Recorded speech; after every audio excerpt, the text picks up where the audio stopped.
Normally we are live. Let's see the feed here on my phone. I'm not seeing it on. Yeah, we are live. Perfect. It's not on mine. Do I need to click on? There we No, go. it should appear. Great, great. Got it. Okay, so I can see the Okay, chat. perfect. Yeah, great. Let me go there. You can see the chat. I can see it here on my OBS. Let's see if the audio is good. Yeah, it should be Everyone hear good. both of us? Yeah, we have 4 people watching so far. North to south. Hello. What's up, Did you? chat? Yeah. You know, what I like about this like kind of live streams is that I always see the same people, and that's very, you connect with the people in this way, and you start to know them, because even though I don't have lots of subscribers and lots of people watching my videos, I'm You not have like 25 times the amount of subscribers I have on my channel. So well, that's not a criteria. But even if you have like 100 view or 1,000 view on your video, you cannot know exactly who is who and who is really following and who is just skipping, But with these lives, absolutely. it's very interesting. So Yeah, hello it is everyone. interesting. Can you hear us? Is the audio good from your side? Is the image clear on your side as well?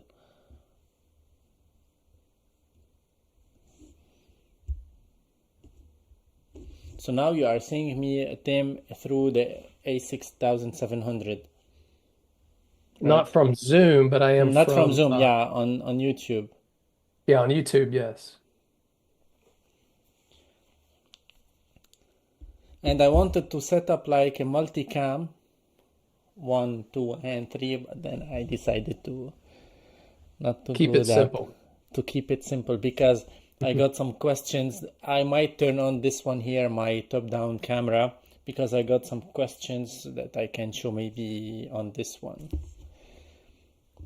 Okay, Absolutely. perfect. Hello everyone. Hello Aspen. By the way, your video that you posted today is really nice about the 45 degrees. I was just watching it before Tim surprised me. I spooked him. I jumped into the Zoom that we're doing, and he jumped. So, oh, So, so yeah. I hope you also are enjoyed not. that video, Espen. Very good. Very interesting. Yeah, it's very good to know this stuff, because when we were talking live with Espen, we said that I cannot cover everything and he cannot cover everything neither. He has different sceneries. The cameras are performing in a different way according to the scenery that they are seeing. So it's totally perfect to see different kind of views for the same cameras or for the same kind of settings and parameters, to see how the camera performs in each condition. Absolutely. And you also get different perspectives because we all have slightly different perspectives as well. Mm. On the cameras, when I research cameras on my own, I don't just get one perspective. I go to, large YouTubers, extremely large YouTubers, and then I go work my way down. But I get the best information, I feel like, from these small YouTubers, non-sponsored YouTubers. And I tried to show that perspective on my channel, a little bit of that because I was getting, some different, I thought there was a lot of biases, specifically with my video on the Ace Pro 2 versus the Action 5, which I don't have. But I set on a goal because I really couldn't make up my mind. So I was wanting to create a video that showed everyone, and I was going to come to a absolute decision for everyone which camera was better because I thought everyone else was kind of sandbagging a little bit, and that that journey kind of failed a little bit because I ended up coming to kind of the same conclusion as as pretty much everyone else that was being honest that the cameras weren't were going to be best for certain people, one camera versus the other, depending on what, your goals are. And for me, I just couldn't get over the fact that the USB-C door handle was kind of loose on the Action 5. And so I ended up sticking with the Ace Pro 2 because it really solved two things for me. If you go to my channel and you look back at the latest cruise video that I did, I was in a resort in Honduras, and it was in Maya Key, was the excursion name, and I went snorkeling with the GoPro here, Hmm. and Which you one is see that this? this is the GoPro. You see Yeah, this which sleeve that I had the to use? 13 or the 12? This is actually the 11. Okay. But do you see the windshield that I have to put on it? Yeah. This little, you know, wind sleeve Yeah, yeah. that I have to put on, and I forgot to bring that.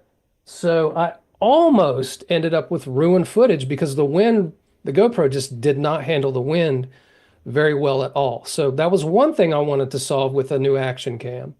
The second thing that I wanted to solve with a new action cam was I couldn't see myself, well enough on the front view, even though it does have the little small screen there, like the Action 5 has, where you can see yourself. But in that particular scene, I had the camera angled for snorkeling, and I just held up the little floaty stick, and you could see my thumb and part of that in the screen, so I couldn't see it. So that's why the Ace Pro 2, with its, wind guard here and the larger flip up screen, met my personal goals for an Yeah. action cam. But there are times when I think that the image starts falling apart a little bit, where that high HDRing that the Action 5 is doing kind of compensates for. And I think the battery life is a little bit better so for some people, it's going to be the Action or the Ace Pro 2, and for others, it's going to be, maybe the Action 5. So I failed in the Yeah. video and I was being honest in the video, So you get criticized. It's almost like you can't win sometimes, between your viewers because sometimes they push you to um, push your sponsors and things maybe a little bit too far, and you still have to remain professional, with your sponsors, and the vendors and everything. Even if you're unsponsored, I don't want to come too hard at someone and be looked at as unprofessional, So it's a delicate balance, I think. You know, just to tell you a little bit a short story about that. Um, if you see the big channels, I'm not gonna criticize Peter McKinnon, but go watch his video for the Insta360 Ace Pro 2. You can see that lots of the footage are not taken with an Ace Pro 2. They cannot be taken with an action camera, not even the Osmo Action 5 Pro, not even the Pocket 3 or any other small sensor camera.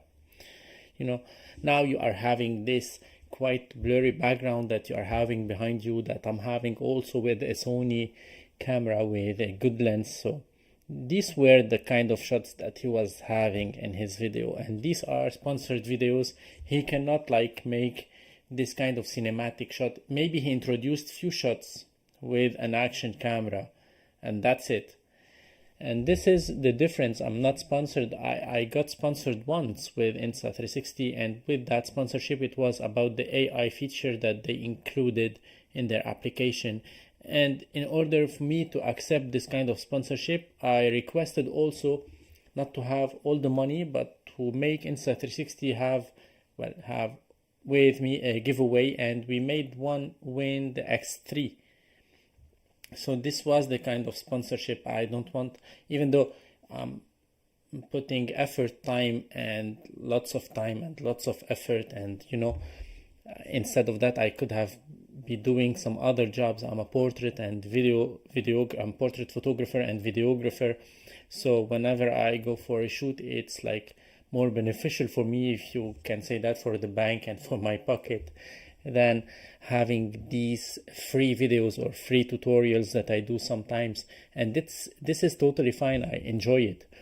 But when I was discussing with the guys from Insta360, I told them, hey, we have lots of questions. There are lots of things going on your cameras and on your marketing, on your, I don't know, on the company in general, that I prefer having you on my live and talking about everything and answering in an honest way and in a transparent way the people that are writing on the chat list. And at the end, I prefer you to give a camera to my audience, that in this way they will feel like that I'm really working to help people from one side, and not I could have got the money because the camera cost around 500 euros. I could accept the money and that's it, but that was not the case. And when I'm making videos, even when I'm happy with the camera or not, I show real footage. I don't tweak the footage. That's why I shoot mainly in normal color profile. I don't know why some people are attacking because you don't have time to answer or you don't have time to deliver what they really need. For example, it's been like 2 days I'm getting comments about the GoPro, although I don't have the GoPro anymore. And now today I was really thinking about getting again the GoPro Hero 13 Black, just because I'm quite curious, because I got it for a month when it was released. I wasn't happy with it, especially when the image quality falls apart compared to the Action 5 Pro in low light conditions. So for me that was a big no, because here in Europe we have lots of dark days during winter, so I cannot use the camera just few months a year, And now Yeah, if I'm you get really all those thinking, lenses with it, that's a heavy investment.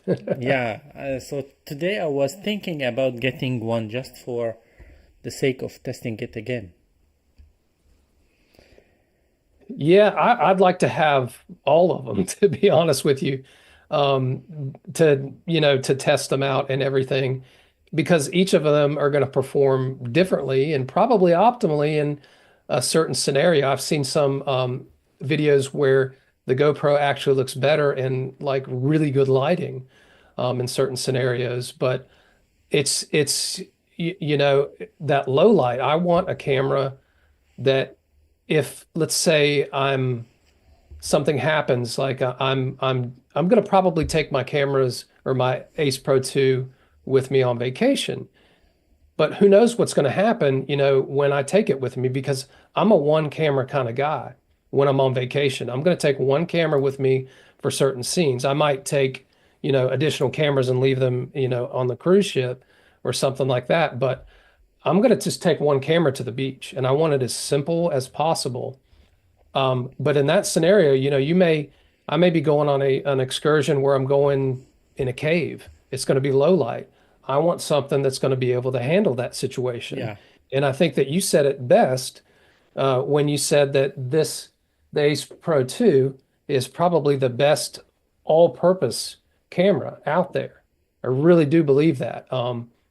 It's just in any scenario you're going to have, you can take it underwater, you can take it in low light, you can, mount it on your car, all those types of things. I think it's, a really good camera, all-purpose camera, as a matter of fact. So I also want to talk about your work ethic, man. I mean, if you guys don't subscribe to Photo Rabs or check out his Instagram, this man's work ethic is absolutely insane. He's posting daily on thank you. Instagram, the photo shoots, almost daily on YouTube. You're a professor at a university. You do additional teaching at that university.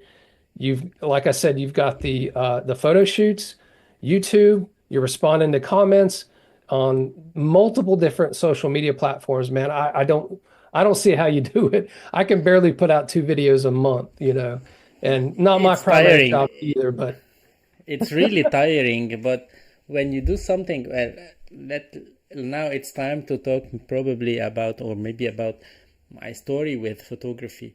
Basically, I started making photos when I was so young. I prepared a video, it was made, I filmed it in French with lots of B-rolls and lots of hiking stuff, lots of things. It was just before I started posting videos on YouTube. So I started making photos with like film cameras when I was young, and then at the age of 14, my father bought me the first like compact point and shoot digital camera. It was like 3 megapixel camera and with an LCD screen, and that was an absolute fun, you know. And since then I started to upgrade every single year for a new camera, a bigger camera, a better camera, and so on, until I had the money to afford my first DSLR. But photography started a long time ago, and video came across the years, and I can say maybe 4 or 5 years ago, maybe when the COVID started, before the COVID started, or before we had the COVID period, I was not thinking at all about videos. But during that COVID period, I decided to get the Fuji X-T200. It was the first camera that I buy with a flip out screen. All my cameras that I use are like with a tilty screen, but it's not a flip out screen. So game changer. for photography, it's better for me. I don't like to flip the screen to take my photos. And that was a good camera back then, and I used it. I tried to make some hiking videos, some landscape photography videos, and so on. And it was fun.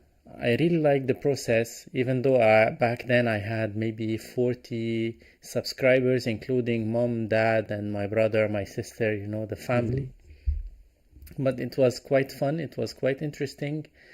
And yeah, that started there, the video thing. And recently, with all the social platforms, whenever you take a portrait of someone in a certain condition, I get lots of requests from other people. We would like to take exactly the same.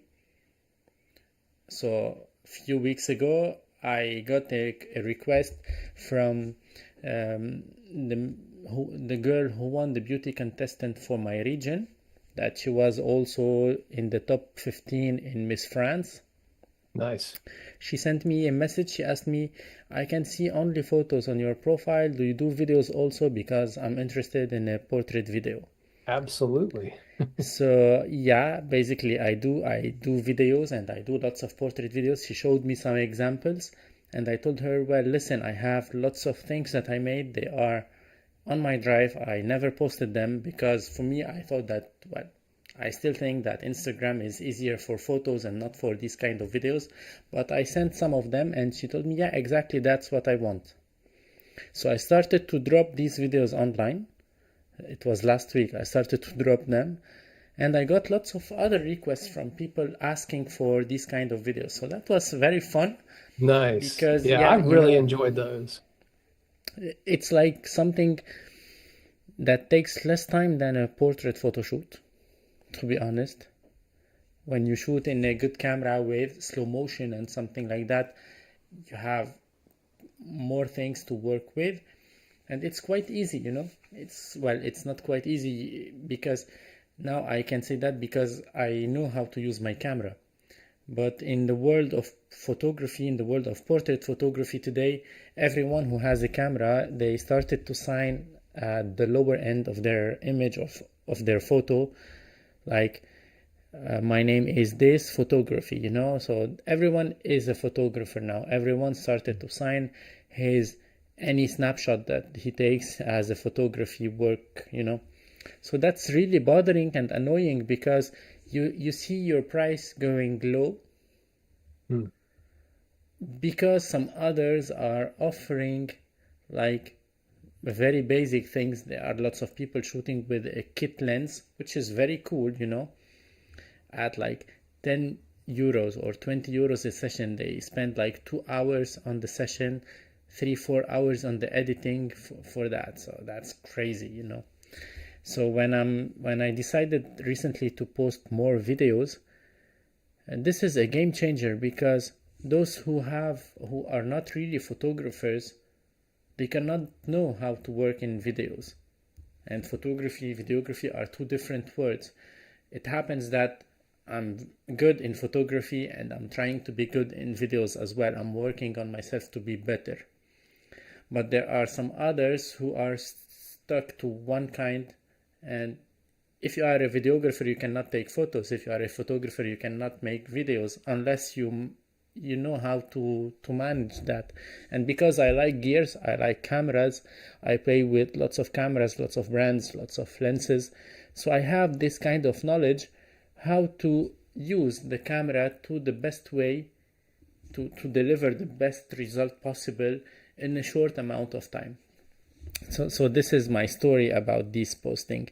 And I know I'm maybe spamming people while posting lots of things, whether on Instagram or on That's what it's all YouTube. about, though. They can scroll past it. Yeah, and I know that, on YouTube this is not beneficial because I've been watching lots of videos when you post in a regular, and I noticed that on my videos. When you post a video and this video is starting to go up, to grow in terms of views, in terms of watching time hours, and then you post something else, so YouTube will automatically stop pushing this video and start pushing the other. I see. I, Yeah. I don't know if you noticed that or if someone else noticed that, write that on the chat list. So I see lots of my video stops when I post a new one. For example, the video that I made about DJI, that I was not happy with it. I was not happy about their decision. It was growing up crazy fast until the next day I posted another video that is completely different. So the first video stopped. So I know I've it's not heard that.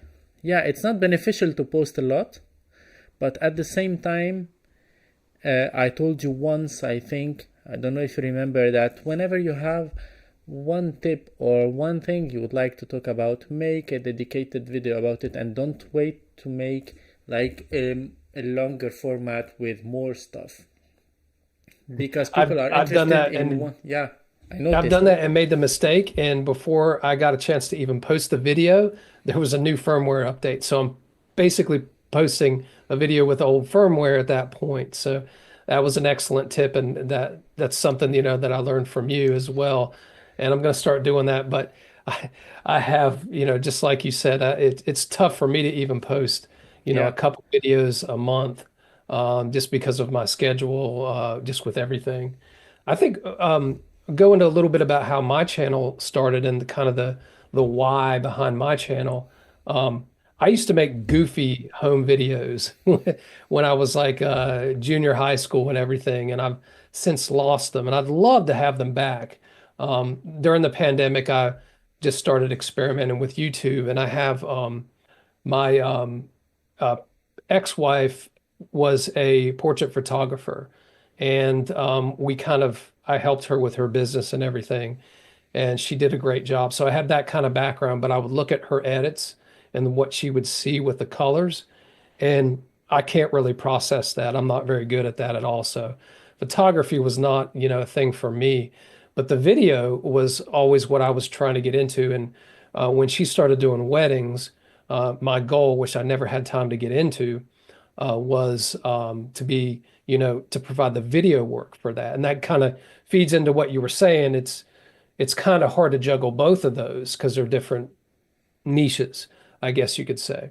And so I never was able to do that, never was able to purchase the gear. But during the pandemic, I did have a little bit more time where where I had to, or got a chance to focus, on developing, my videography skills.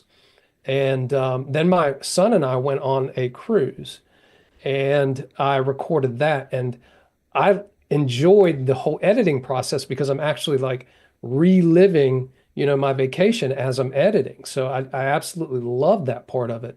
And then, to throw it up on YouTube, having the pressure of putting your videos on YouTube, your travel videos and everything, you kind of think about how to make this more interesting for other people to watch. Of course, you're going to enjoy watching your own videos, hopefully. Um, but if you're thinking about other people watching them, they're even going to be better.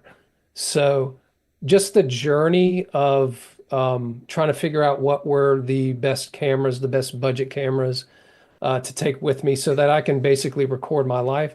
That's what my channel is all about. It's about, showing everyone what I'm learning about these cameras, just and presenting it in an honest way. I think that YouTube, it fills a gap. It kind of balances out the force. You have your sponsored people like your McKinnons who make videos about cameras and don't even have footage of the actual camera that they're trying to sell people on.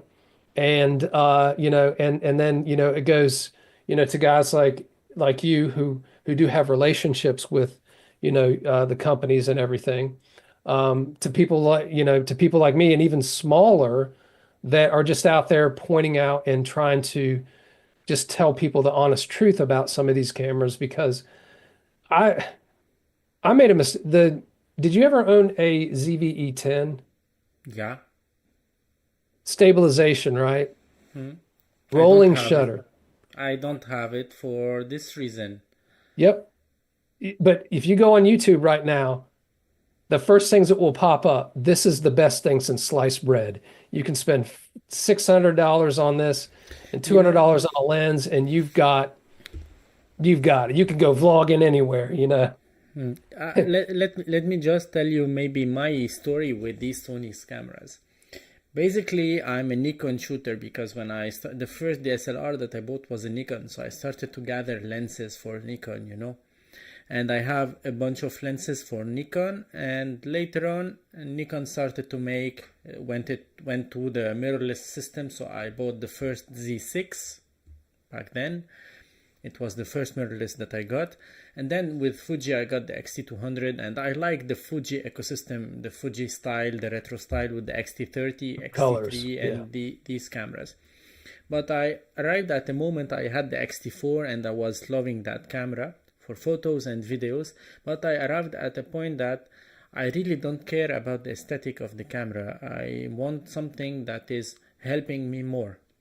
the, Practical. the audio was not good, the autofocus was not quite good with that camera, so I bought the XH2S because I had a project to shoot for a brand and I needed the slow motion and I wanted two SD cards and I needed this 4K and 6K open gate, 6.2K open gate that we can shoot on the Fuji, and because I have other lenses for Fuji. So yeah, I went with the Fuji and I still have Fuji. I have one there, the XH2S. This one, the top down, is the XS20.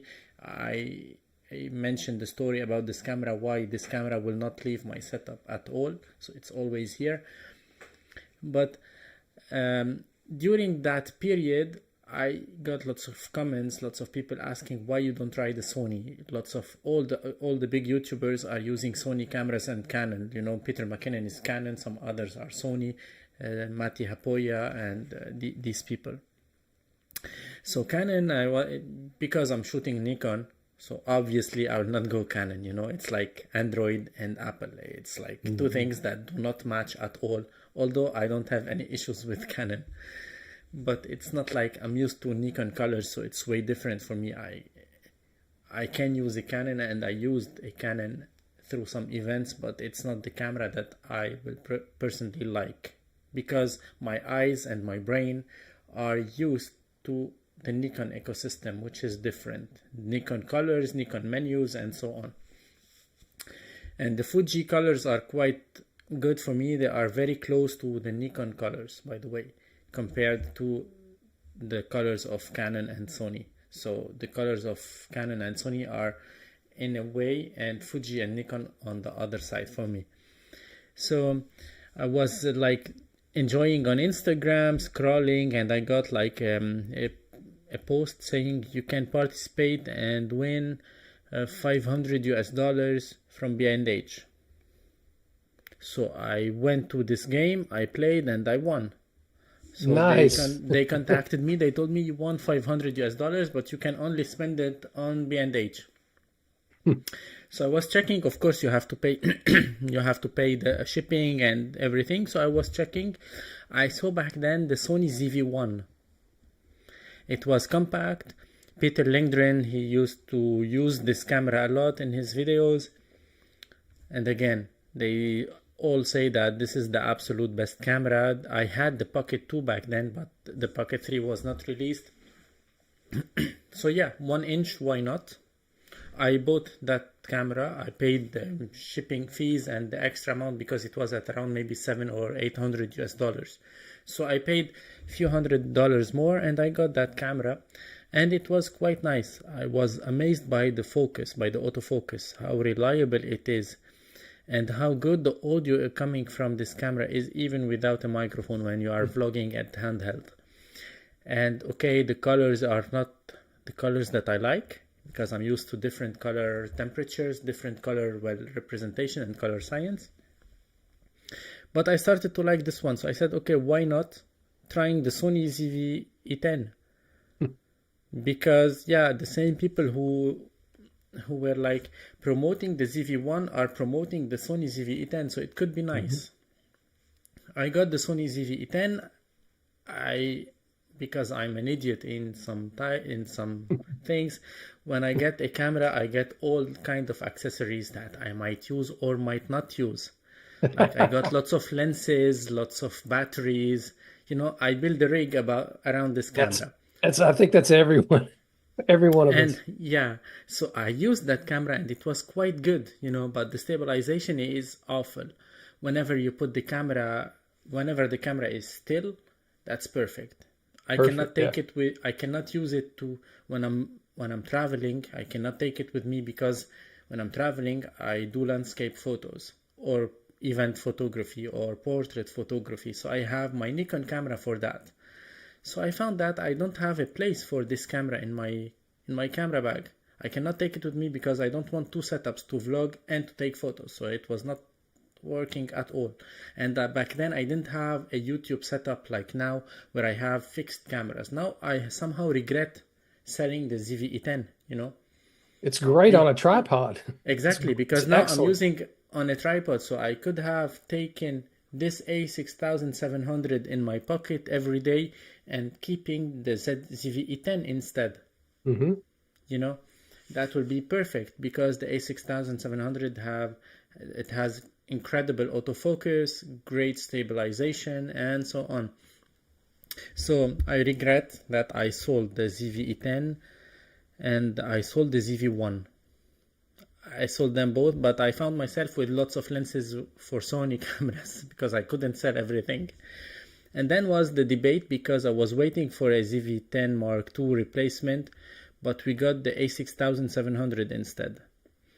So I got to try it. Sony France sent it to me for a week or two to try it. It was a good camera, but yeah, the fact that the viewfinder is on the side, I didn't like it. The LCD is not does not have a high resolution, so I didn't like it.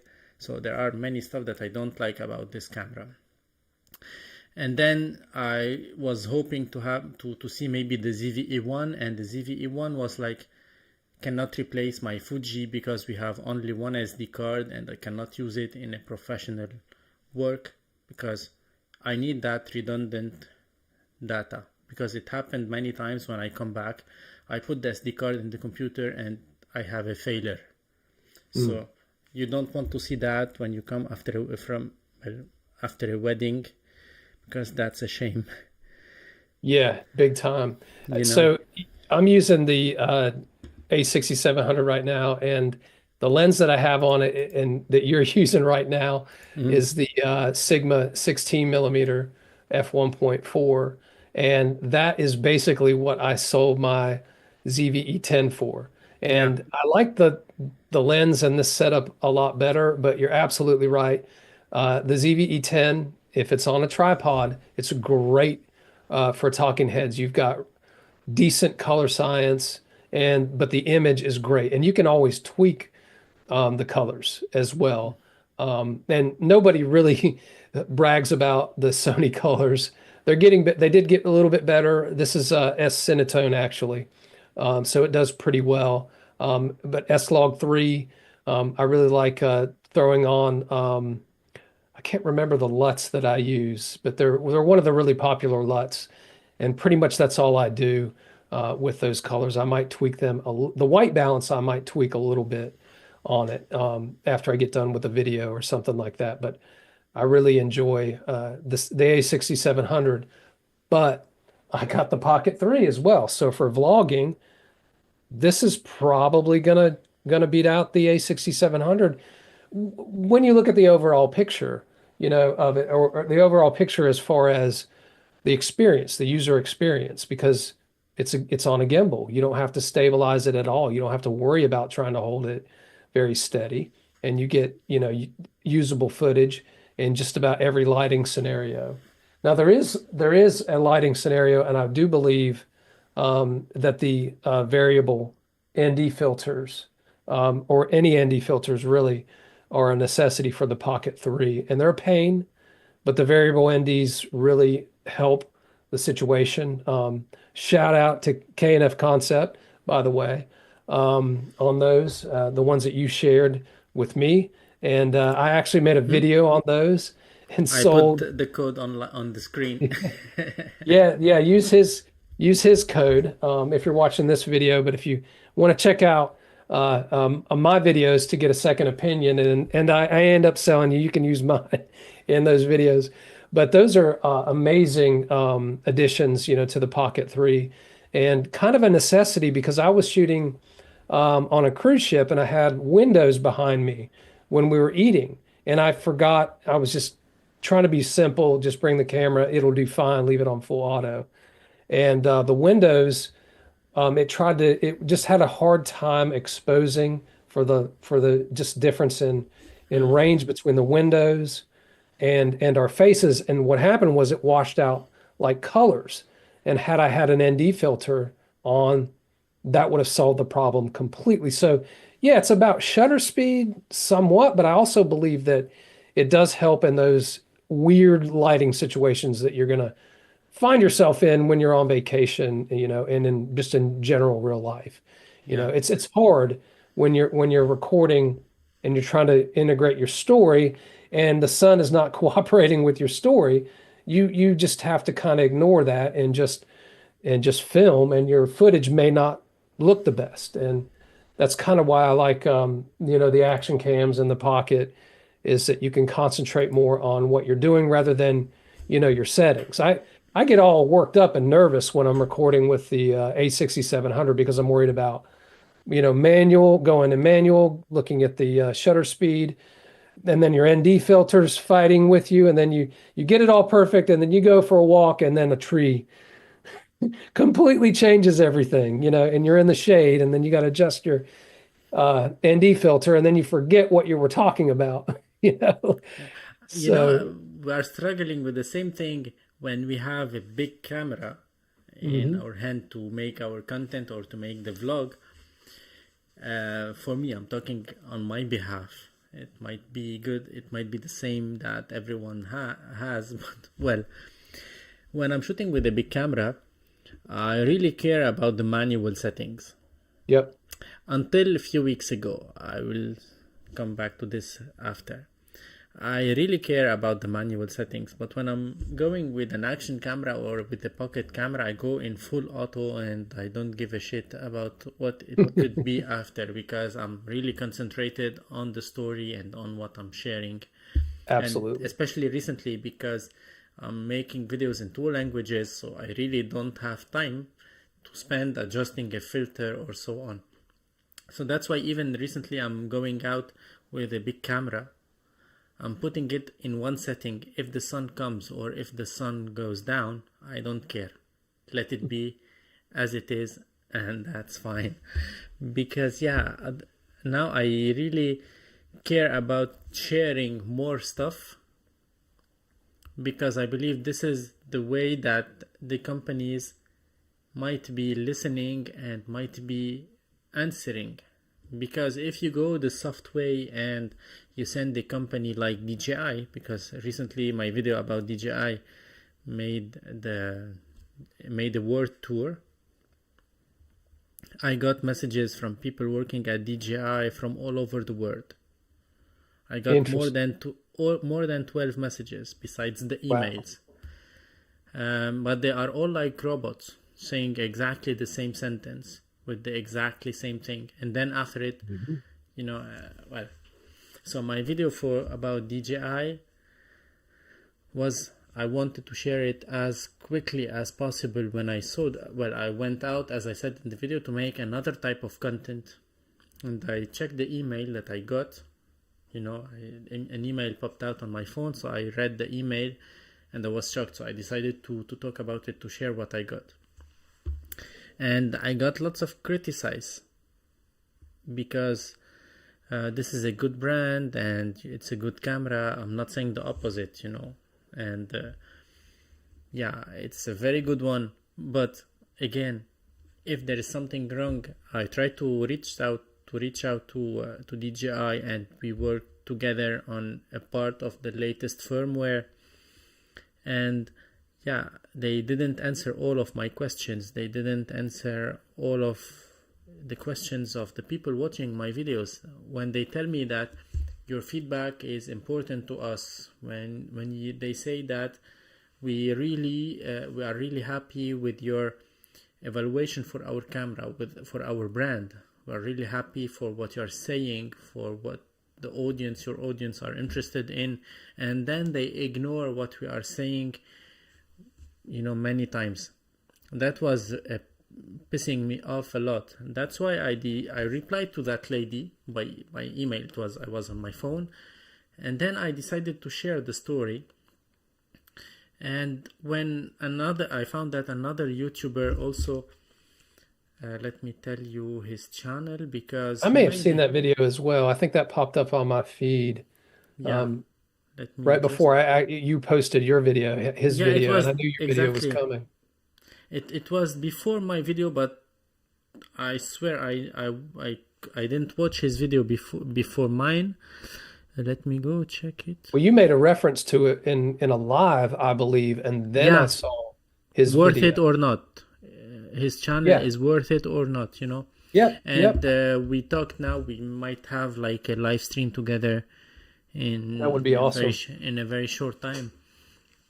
We Worth we it or should not? do we Yeah, should start like we should have like, try doing like four people, have Espen and Miyagi as well.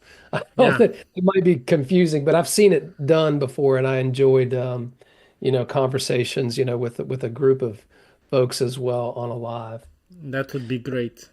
But I had the same experience with Insta, but I will say, I think I heard somebody, I don't know who said it, but they said that an error is not a mistake unless you don't correct it. And I really like that because I think everybody makes mistakes, and heck, I make a ton of them.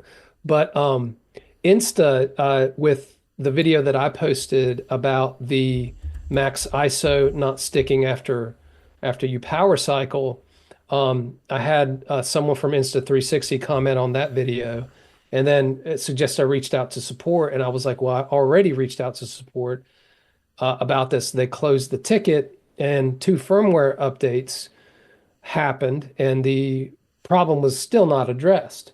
So that's why I made the video. I gave them a chance to correct it, and then, but if 3 months pass, two firmware updates, and they don't correct it, and they've closed the ticket out, then, I'm going to make a video about it, of course. I probably will make a video next time because of the prior experiences with it.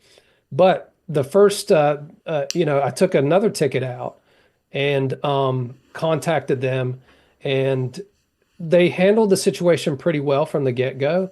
They were like, we saw your video. We're going to address this. We acknowledge it, the issue. They can reproduce it, and they're going to address it in a future firmware update, but they didn't have a timeline. Totally understand that because these things take time sometimes, it can be more complex behind the scenes when they're programming, their developers are involved in everything. Because, I know this from being in IT for over 25 years. And so they responded extremely well. And then I let it go. I was like, thank you, for addressing this issue and everything. And then they sent me another email and they said, we would like to send you an SD card, a free SD card.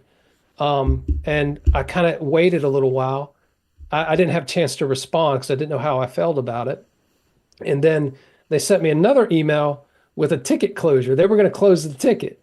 So it felt to me like, here's your payoff. Here you go. Here's a free SD card. See you later. And I'm like, I want the issue addressed. So don't close the ticket out, please. And then a supervisor emailed me back and they said, because of our system, we have to it won't allow us to keep it open. I'm thinking, I didn't want to sound, cocky or anything, but, I run help desk systems. I develop help desk systems. I know that there's a way for the system to keep the ticket held, open and not reflect, their numbers as far as response rate and everything. So I didn't say that. I made a really just request. I said, hey, the last time you guys closed the ticket, 2 firmware updates happened. You didn't address the issue. Maybe it got lost. So that's why I took out this ticket. But please don't close this one. Leave it open. And there's no timeline. Just address it, next firmware update or the next firmware update.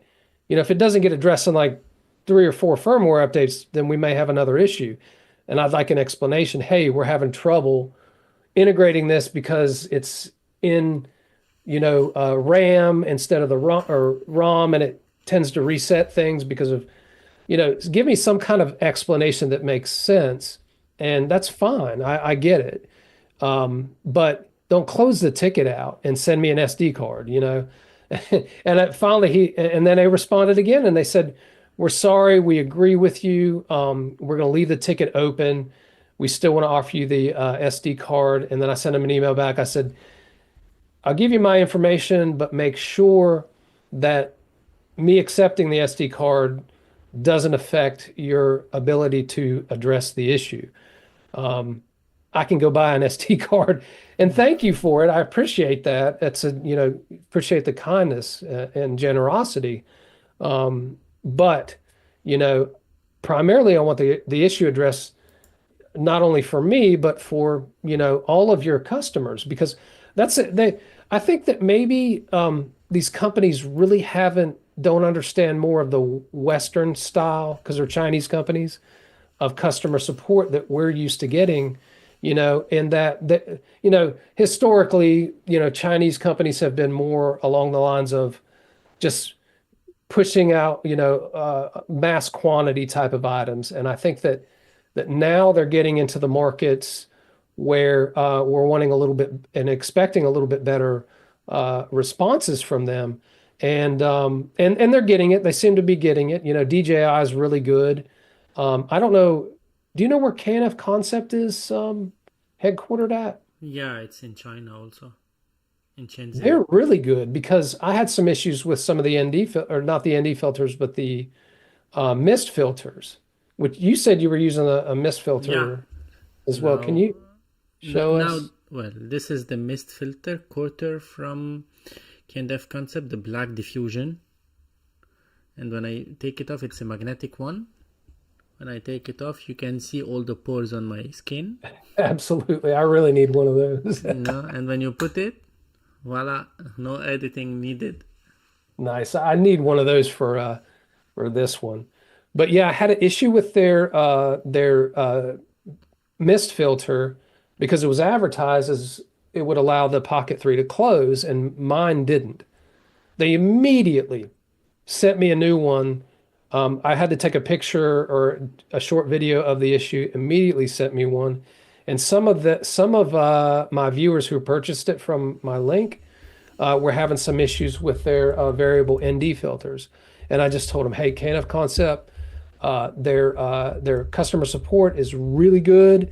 They'll send you a new one. They did me. They've done a couple other viewers. No problem. So have to really commend them on their customer support. Of course, they were dealing with, $20 to $30 filters versus an entire, $400 action cam. So a little bit of a difference, but yeah. Recently now, I think the people on the support team who works to answer the emails or you know, aren't all qualified in all companies. You Tier might, one. you might be talking to someone who is not really qualified for that, and They he could have don't got the job understand the yesterday. issue, or he didn't understand the issue, you know, that you are facing, and for him this is something obvious and so on. I will tell you just a story, and then I'll tell you about Insta360, my story with them that I think everyone knows. With DJI, when I made my video, not the video, when I got the Pocket 3, I made like, I told them that I have issues with that camera. It was buggy, and at the moment it was freezing, and the battery was draining even without using the camera, and so on. So they asked me to send the camera. I sent the camera. I was without any camera, well, with my other cameras, but not with this one. And then a few days later, they sent me, since we didn't get an answer from you, we have to close the ticket. So I said, I'm still waiting my camera. Same. What answer you are expecting? So the ticket was open 2 more days. And then 2 more days, since we are not getting an answer from you, we are closing it's something Yep. that happens every time. And with DJI, the good thing is that you have a ticket number. So whenever you are opening another ticket, you mention this one, and that should be referred to the same thing. I hope so. I Yeah. hope that it worked like this. But yeah, I remember that thing was pissing me off when I got the Action 5 Pro. When it was released, I bought it, and I tried to activate it on my phone. I had the Google Pixel 8. You remember we talked about it, and I was not Oh, I able want to to know why activate you it. why you switched to Samsung.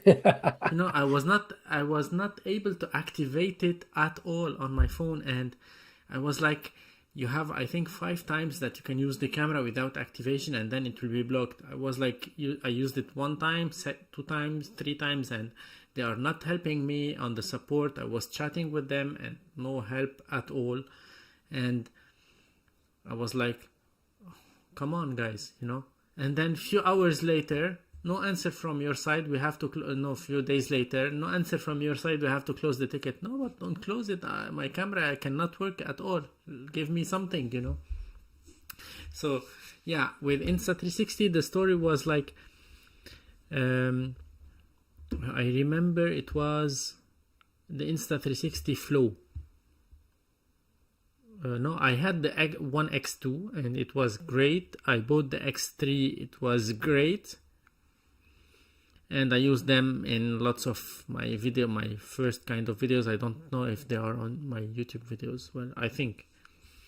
And then I bought the Flow Pro. No, the Flow, the first one. Insta360 Flow. And it was not for my Android phone and so on. But because I'm not a phone shooter, so I bought it just to try it, to give it a try, because why not? And for me, it was lots of plastic, a piece of plastic in your hand that might break at any moment. I bought it because the Hapoya brothers, they were recommending it, and all the big YouTubers were recommending this piece here. And then I returned it, and I wrote an email like, I didn't like this, that, and that in this one. So I got someone asking me to buy this camera. They offered me 50% if I would like to buy it again. I said, well, I don't like it. That's why I returned it. Sorry, And that was it. And the guy was not from Insta360. Let's be honest. He was someone working with an Amazon agency. He wanted me to get the camera at the Flow and to give them a review, and I told them, no, it's not interesting. I don't want to do that. Yeah, you've got to kind of really balance that out really well. And I think that you're right. It's the tier one. That's what the problem is. I think, seeing it from an IT perspective, Insta seems to have like a flat tier one, but they need to have the more experienced people at tier two. Like the tier one is just in and out, easy answers. But then when you have a more complex issue, some tier to balance it out between your developers and your tier one who's going to answer questions like, oh yeah, here's where to find the max ISO setting, or you may want to pay attention to your shutter speed, or something like that. And then your Yeah. tier two are between the developers. They're the ones who are communicating with the developers about issues that get escalated to that level. And I don't think that those companies have that. And tier one is probably going to be, they're probably going to have metrics that measure how many tickets they can get closed, how many tickets come in, how many tickets get closed. Yeah. And they've got an automated system that closes those tickets. So it automatically sends you an email if you haven't responded. And you may not even be asked to respond. Hey, we're taking a look at this issue. And then 2 days pass and their automated system says, hey, we're going to close this ticket. And it's like, wait, you were supposed to respond to me. I had Yeah. that same exact thing happen. So hopefully they can get that resolved. DJI seems to be pretty good in their forums, even. They have these DJI representatives in their forums, which I've seen. There was some issue with the Pocket 3 when it first came out, and I can't remember what it was, but somebody mentioned it in one of their forums, and someone official from DJI just responded in the forums and said, it'll be taken care of in the next firmware update. And we were all wondering, I think there was a Reddit post about it. And in that post, everybody was wondering, is this real? Is this person actually going to, you know, communicate with the developers? And yeah, it came true. They did literally address it in the next firmware update. And it was relatively quick. It was within a couple weeks as well. So that was impressive to me. But I think that they just need to make things consistent at DJI. I think at Insta360, adding, a secondary tier for more complex issues like the issue that I had with the Max ISO, that you really have to pay attention to. And it's a developer issue. It's a firmware issue. Hopefully it is. So hopefully they'll be able to get that resolved. Remind me on Monday to drive your video to Alex from Insta360. I think I did. I don't know if I did it, but remind me, because during the Will live do. with I mentioned your topic, Mhm.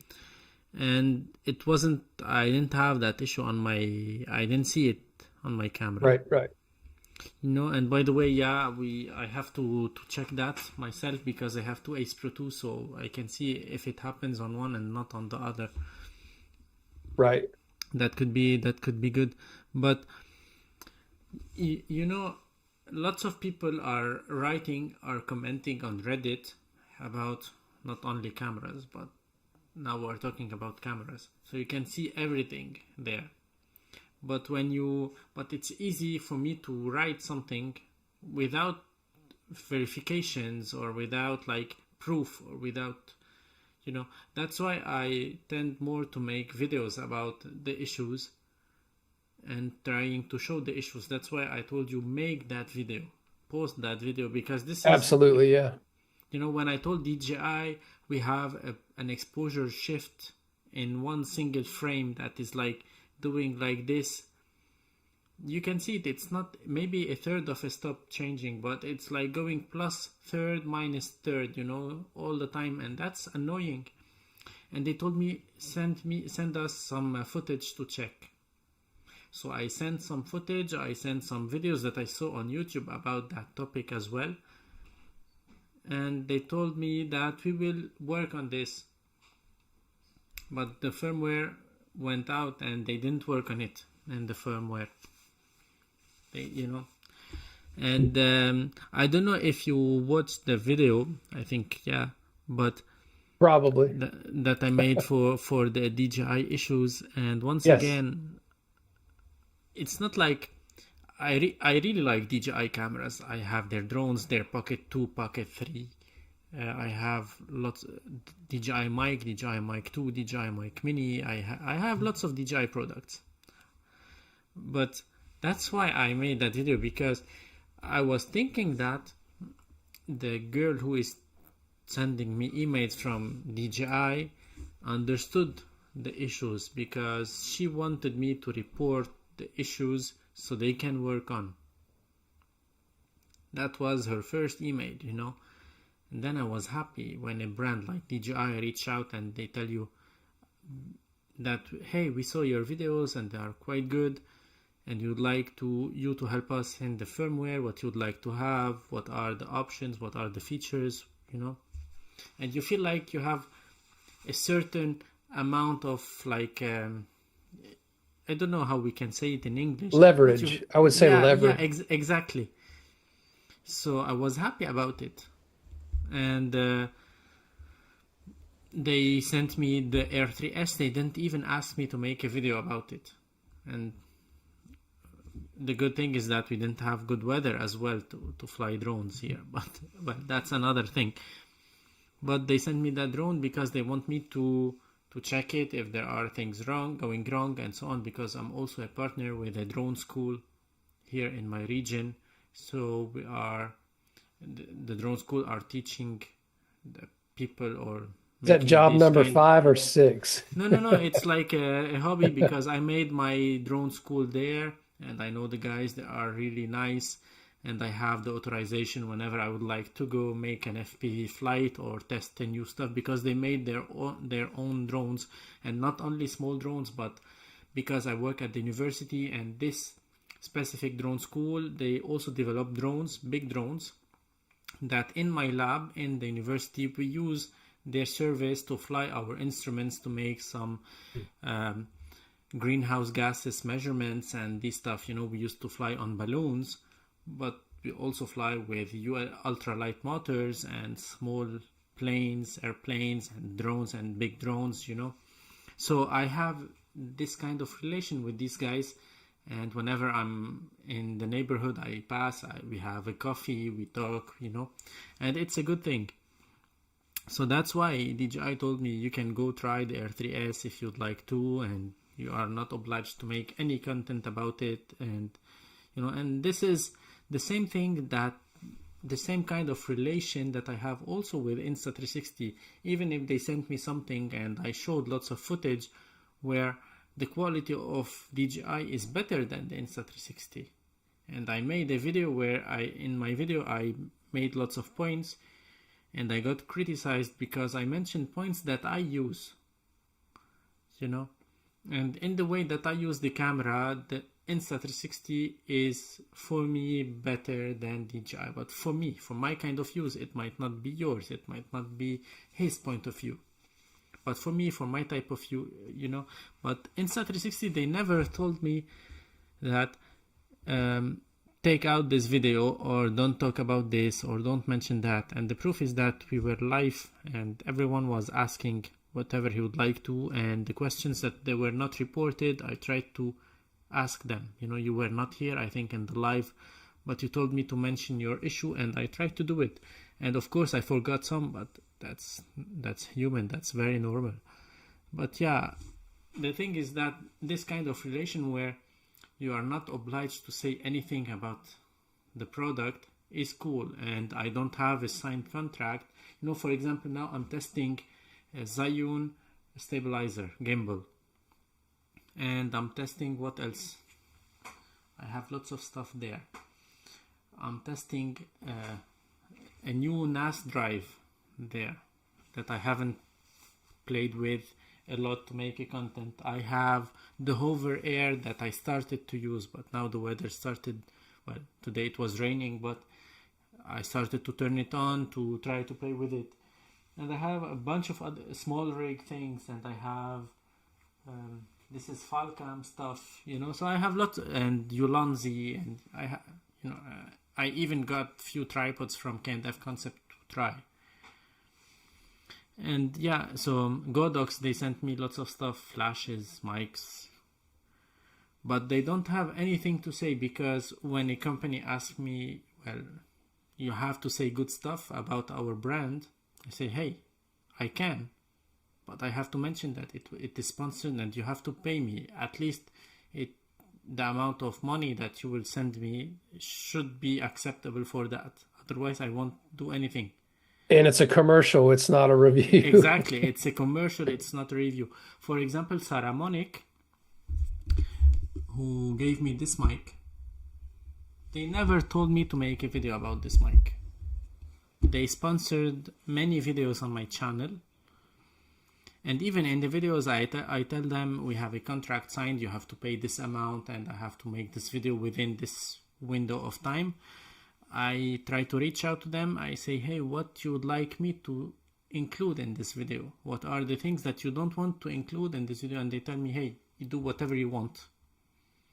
Just try to post within this timeline because we have a product launch or we have like a product commercial on this. We have a discount on this one, would like to see it very soon and so on, you know. But they never asked me to show this and not show that. And the proof is that the first video sponsored by Sarah Monique, the noise cancellation, I showed it on the screen. It was a paid video, but the noise cancellation was rubbish. And I showed it on the video because I don't have any obligation not to show it, you know. So why not being honest, even though I got money in my pocket? And then they told me that, hey, we're working on that firmware and we know that there is an issue, but thanks, you mentioned it. Now, if you'd like to make another video about it after the firmware, tell us that we would like to sponsor that video as well. So I made another video. It was also sponsored about the noise cancelling only, you know. But that's how it's supposed to work. I think that if for example, if you were to make a sponsor video and not mention anything at all, now this is for the companies. If you don't mention something that's big on your sponsor video, they might get an initial sale. How many returns are they going to get once the viewer realizes, and how much is that going to cost the company? So if they want YouTubers to make videos as commercials, they need to address the issues as well. That's, again, an error is not a mistake until you fail to correct it.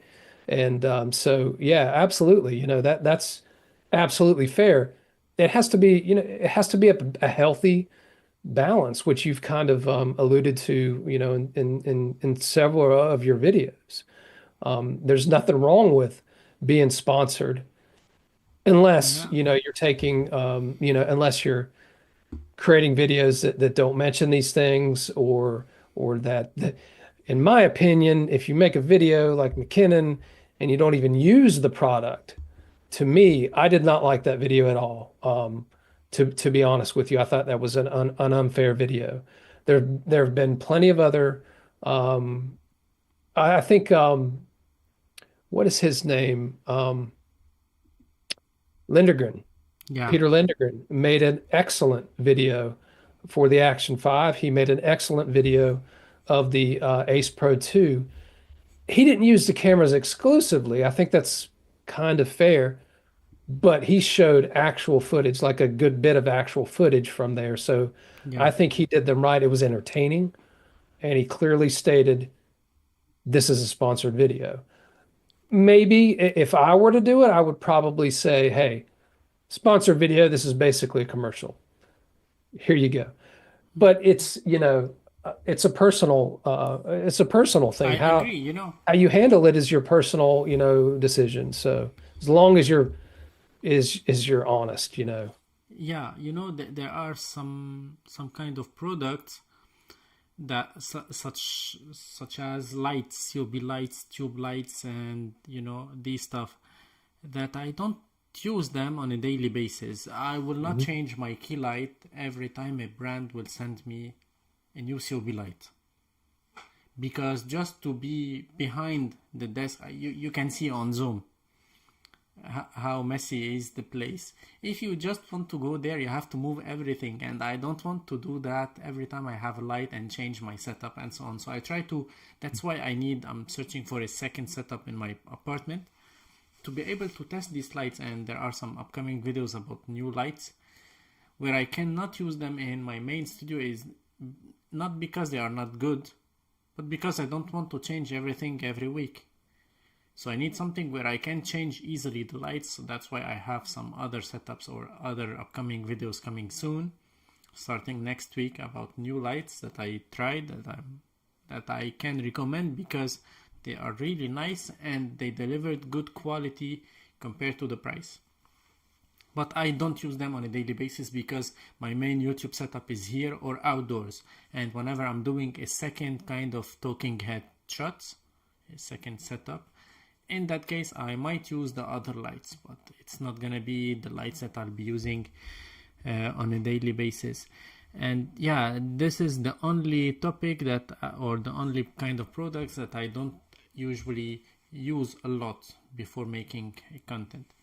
For example, Zion sent me the Weebill 3E that I have here somewhere, and when they told me that, hey, you are late, you have to post content about it, I told them, well, I agree that I'm late, but I would like to use the setup before and get used to it before I make my video. And Absolutely. so I cannot just go and say, okay, this is, I unboxed this one and check it, it's cool, go buy it, and you get 10% and I get 5% commission. So it's not like, maybe I did that when I started my YouTube channel. I thought this is the way it works, but now it is not. You know, now I have like, I don't want to mislead the people who are watching my videos. I want them to watch this video and the upcoming video. I don't want them to go buy this product and return it and never go back to my channel at all. So this is You not you good. made that clear. You're the first person that I ever heard that literally stated, "Hey, wait on my final review before you purchase this product. This is just an introductory thing. Wait until, other reviewers have time to spend with the cameras." Because even, with when you spend, I would say a month, maybe, that's when you're gonna, and even after that, like I didn't notice the max ISO issue on the Ace Yeah, Pro 2 till several months in. Is it a big deal? Is it a deal breaker? No. But still, you don't know. It could have been. You could notice some things about the camera, well after your shoot. And sometimes, when you're making these videos, you're using the camera for the first 5 times. You don't notice it until you get back into the studio and go through the edit. So you won't necessarily mention it, and you might have to put an outro where you mention it in like a talking head, or something like that. But yeah, it takes a lot, to be able to really notice enough about the camera or to spend enough time with it. Which brings up another point. If you're have a relationship with the vendor and you're getting the gear early, maybe not, you have to send it back even. If you're getting the gear early to test out, that's a huge advantage to your channel yeah, because you're going to be the first person to one among the first people to have a video that is published, well before people that are actually purchasing it on their own have a chance to get it. So it's almost old news. And I can give you an example of that. If you look on my channel and sort by the most popular video, if you watch it, I got the on the Pixel 8 Pro, they added a video boost, which by the way is great. But I was among the first people to actually get that feature on the phone because they roll it out in waves. Google has a tendency to do that for some reason, and sometimes they don't even roll out features to other countries. This is exclusive to the US and UK or something. I don't know why they do that. Anyway, I got the feature first, so I literally got home from work and I was like, I just want to show everyone this. And I did a video. It was like less than 5 minutes long in my crusty backyard, bald spots all over the lawn. I have fence posts falling out. There was brush over here and everything. And I just simply showed it to everyone how the feature worked. And boom, 22,000 views. My video was featured on a couple of different websites where some bloggers picked it up. It was on Reddit and things like that. For that simple video that literally took me maybe an hour or so from recording to upload, titling, everything. And and then I followed up with that video. So I was the first. That's why my video did so well. I followed up a week later with a very with more details on the issue. That one, the first one was 22,000 views. Second one was 10,000 views. And then the third video came out the following week. I spent a ton of time. I compared the Pixel Video Boost to the Pocket 3, and maybe some other camera. I had four videos go. You know those videos that take you forever to edit because you basically are editing four videos. You got four, you're showing four different scenes or from two different cameras. That's four videos that you're editing because you got to edit all of them. Put that together. It took me a ton of time. 5,000 views, so much better video, much higher quality, more information. It was just a month old, that Yeah, feature. So it's huge. And you don't want to lose that as a content creator, that early access to things.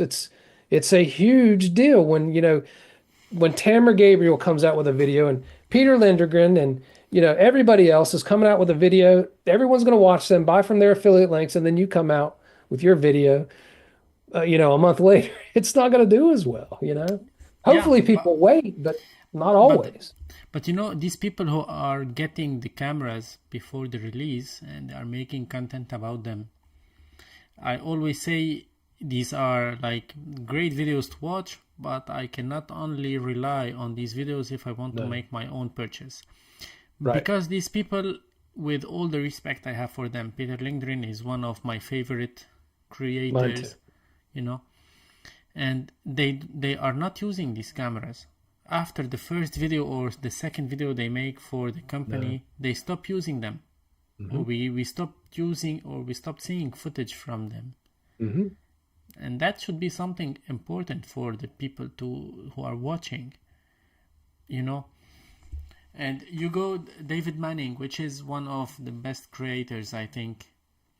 Absolutely. He always speak about action cameras when they are released, and then later on all of his footage are with the A7 IV, with the A7C2, with the A7S3, and almost none of them, or maybe with his smartphone from time to time with his iPhone, but you don't see lots of footage with these action cameras throughout the year. So you see them just on a pack when the product is launched, and that's it. Whether he works with DJI, GoPro, Insta360, and when the product is launched, you can see some videos on his channel, one or two. One video for the product and one other comparing it to something else. But that's it. After, you won't see it.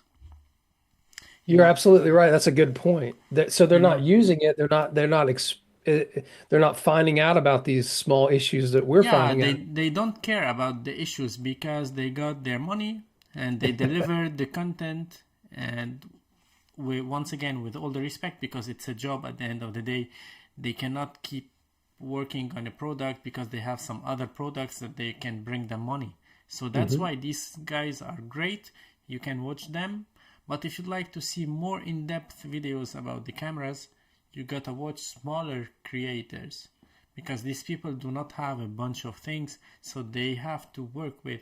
And Mike, it's not like I took the decision just to criticize brands, but I think that this way is bringing me views from one side, let's be honest, and from the other side, it's a way to make like a hard push on the brands to work.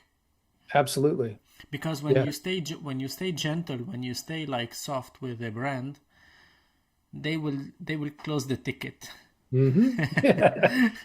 Yeah. They will tell That's you good. okay, and that's it. But when you go strong on it and your video performs well, in this way they will listen to you, they will take you into account. And that's what happened, last week, a few days ago, or last week, we were talking about Insta360 when they released the Ace Pro 2, the Ace Pro. Uh, they announced that they are releasing a camera. I made a speculation video because, well, I like guessing what should Hmm. be, you know. And I made that speculation video, and I got an email from someone at Insta360 asking me to remove that because even the price that I mentioned in my speculation was right, and lots of other information were correct, while it was only speculation from my side. So they asked me to remove that video. I refused, and then they announced, and that pissed me off. So they announced the camera. I was already on a pissed off level, you know. And You wouldn't like me when I'm angry. yeah, so they announced this camera, and I found out that lots of things that I said in my speculations were correct and was right. Well, except few things, of course, which is normal. And I made another video, a follow-up video, saying that do not buy that camera. And I really, in the video, if someone watched that video, I said the thumbnail is do not buy it, because I needed something that will hit hard, you know. But in the video I said, if you would like me to try this camera, let me know and I'll go buy it, so I can test it for you, because on the spec sheet I'm not happy with what I read. There is no information about the pixel size. They claim to have 8K sensor, although it's the same as the DJI, but I don't know how they are doing. There is something that is missing from my point of view, from my how I understand things. So I don't like that, and I got an email 2 days ago telling me to remove that video, and I'm not happy about it.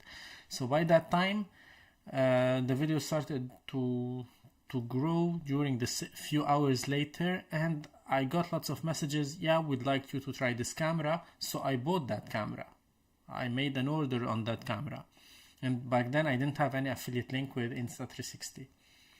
I bought the camera, and then a few days later Alex sent me an email asking me if we can talk, if we can have a conversation about what is bothering me on this camera. And during this conversation, he was one of the most professional persons ever, because which it is normal when he is managing a part which is the marketing team, or yeah, Mhm. the marketing team, I think. It's very important to follow what's happening about the brand that he is presenting, that he is showing to the people. So we talked. I told him I don't like that, I don't like that, I don't like that, and he was answering all of my questions one by one, you know. And we discussed a lot about the pixel size and so on. And just after we stopped the conversation, it was on Friday or Thursday, but maybe on just the next Monday, a few days after, he sent me a screenshot. Hey, look, I took what you said into account and we changed that on our website. You can go check the pixel size. Now it is clear, like it's very well written, very clear, and you know, and it was not only this one but some other stuff. So he sent me those screenshots, and I really respected that. From that moment, Absolutely. I really respected that. And back then I had a small channel. My channel was like too young for now, compared to now. But I really respected that. And then every time I have a question, I sent him the question and so on, and he was answering. And at the moment I told him, hey, lots of people are having questions also. Let me tell my audience to write me their questions, and we make a video. I ask you the questions and you answer. Would you like to do that? He said, yeah. When he said yes, I was like, nice. Would you like to make a giveaway? Mhm. He was, okay, we'll see. And then later on he told me, yeah, okay, we can do a giveaway on this camera. So this is how it started, but I never got a camera before the release. You know, I remember that. You got yours about the time that I got mine. So you know, yeah. you But know, see, this is a type of relationships that induce, that make, people loyal to the company. And, when you answer the questions, when you just are transparent and authentic about, the issues that you may have, there may be an underlying issue as to why they're not able to do something in the next firmware update, or it's going to take them more time. Just be transparent. There's going to be people that misunderstand, things, or that are expecting a little bit more, or think that they're not being authentic. But if you are authentic in what you say, deliver, over, a medium like this, then you give it to the audience to make up their mind. As long as you're being authentic, you're gonna have folks that are going to be loyal to the product rather than trying to hide behind some kind of cloud cover or whatever, or a smoke screen. and not say anything. If you don't make a statement, you need to be careful, I think, as a company when you make a statement about something, but at the same time, so that it isn't misinterpreted, at the same time, you need to make a statement about something that is an obvious problem. You know, I think it leads people to start making things up when the company doesn't release like an official statement on an issue that they know is going on. Reddit blows up, YouTubers start making up stuff. We start making up stuff in our heads and we try not to post it. But at the same time, we can have those speculation type videos. I think it's because of this. I think it's because of that. Usually those speculation videos or those threads that happen on YouTube or on Reddit, they're it's way worse than what's actually going on, usually. So I think that I don't like when companies don't respond to something. I think that's the worst, you know, stance that they can take. So I also appreciated the live, and I did watch that live, by the way. I Mm. did get the notification for that one, so I was there. So that By one the was way, really good.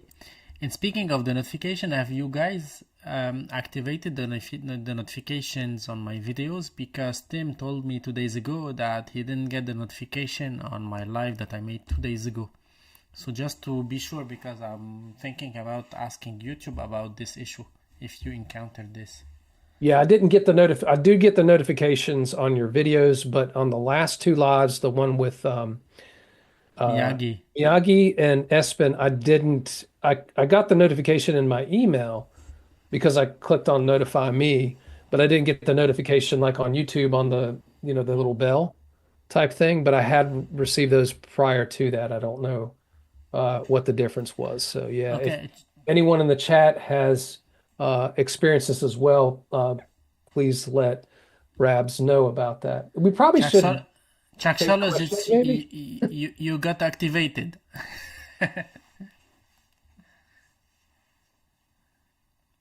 Yeah, I agree, Bubble Magic. Transparency is extremely important. Yeah, in speaking of statement, official statement, I totally agree with you. But to my knowledge, in the last several years, we didn't see any brand making a statement about anything or about anything going wrong. Hmm. Correct me if I'm wrong. We got like issues with a Nikon D600. It was a DSLR. It has like some oil leakage on the sensor. People are like, who bought that camera? That's why I didn't bought that camera. When I went to the shop, he told me, hey, don't get this one, get the 750 because that one has issues. So I searched on the internet where there was nothing about that. But then in my work, I met people who are photographers as well. They were shooting with a 600 or 610, and at a moment or another from the use of their cameras, they had that issue of oil leakage on the sensor. But no statement about that from Nikon. But when they reach Nikon about this specific issue, Nikon are like, they are totally aware of this issue, so they accept a free return or an exchange, or so they are aware of the issue, but there is no official statement. And this is not only about that. Few last year I had a Dacia, a car. It's Dacia by Renault, and I bought it. It was a new car, brand new. I ordered everything that I want. So I got the car within a year and a half, more than 82 times at the garage. And once we found on the desk of the garage a document stating one of the problems of this car, of the series. So I took some photos of those with my smartphone, and I started to threaten them, if we can say that, because hey guys, you are aware of that. But they told me, yeah, but you aren't allowed to use these photos because these are confidential documents. So Confidential to whom? Them? The brand, I don't work yeah, for them. the brands are aware from some issues, but they never want to post them. So that's why I ended up with selling that car at a cheap price, and I got a Toyota instead, because at Hmm. least when there is an official statement, Toyota are making that, and that's why I got that car. It's because I could afford that car, and because of these things, because I bought a brand new car, and in a year and a half, 82 times at the garage. So yeah, 82 times. yeah, Gee. yeah, That's yeah, I've heard horror stories about the car companies having they have to reach a certain threshold of where the negative publicity and for them to cover lawsuits is more than making like a public statement and doing a recall. So it's always a business decision for them rather than, okay, they could have a problem going on that has costs, that led to 10 deaths. But in order for them to, they just pay those off through their lawyers or whatever. And then when it reaches a point where, at a certain point, they do a cost benefit analysis on those. So it's all about kind of money and everything. Yeah. So, exactly. But by the way, do you remember with the DJI Osmo Pocket 3 that we had that focus issue? yeah. We didn't see any recall. But if you reach out to DJI, I reached out to them. I told them, "Hey, check this footage, check these files," and they told me, "Okay, send us your camera, and we'll send you a new one." Huh. So I replied, I remember, "Hey, I will not send you my camera to wait 2 weeks after to get another camera. Send me one, and then I'll send you mine." Yep. So they refused, just to. So I had to send the Yeah. camera to wait 2 weeks. No, to wait maybe a week or 10 days to get another one. And that one was not like, didn't have that issue. But There was yeah, a recall on this is off subject of cameras, but I had a recall, but similar on the subject of this. I had a recall on a air fryer from Kasari, and it's working fine, but there was a recall on them, and in order for me to get a new air fryer for them to replace it, which they would do for free, I literally had to cut the cord and show them a picture of the cord being cut and then send that picture and then they would send me one and I use the thing daily and it never had an issue. So I was talking to my father about it. He said cut the cord and then put it back together and put some electrical tape on it. So I never had an issue, but yeah, I'm wondering, did you see Miyagi's video on the Ace Pro 2 and the yeah, and the second iteration of this? I've never had a fogging issue on mine, me neither. but I'm thinking at the same time, I'm pretty sure I've got, the first issue. So I'm wondering, I'm hoping that when I take it snorkeling, during my vacation, I won't have any issues. I'll probably have time I don't know, I'll figure something out No, before then. but try So, try that. But we've heard lots of things about about fogging issues, and I don't know where that can come from. You know, and for me that was because of the lens. If you don't close it very well, you might bleed. yep. But then I made my videos in my heated apartment, 20 degree C. And if you watch, I know that you watch my videos, but for the others, when you go watch my videos on the cameras, I throw the videos as they are. So I went from inside 20 degrees to outside, it was foggy, -5 degrees, and I didn't have this fogging issue. If I take my camera, even this Sony, it will have fogging issue on the lens. Yeah, yeah, exactly. I've You had that know, happen on like a larger cameras and it's so frustrating. yeah, it's frustrating. And the first time it happened to me on a camera, I was in Santiago Bernabeu in Madrid visiting the stadium. And Hmm. we went from the museum of the stadium to outside to the pitch. And my Yeah. camera fogged out.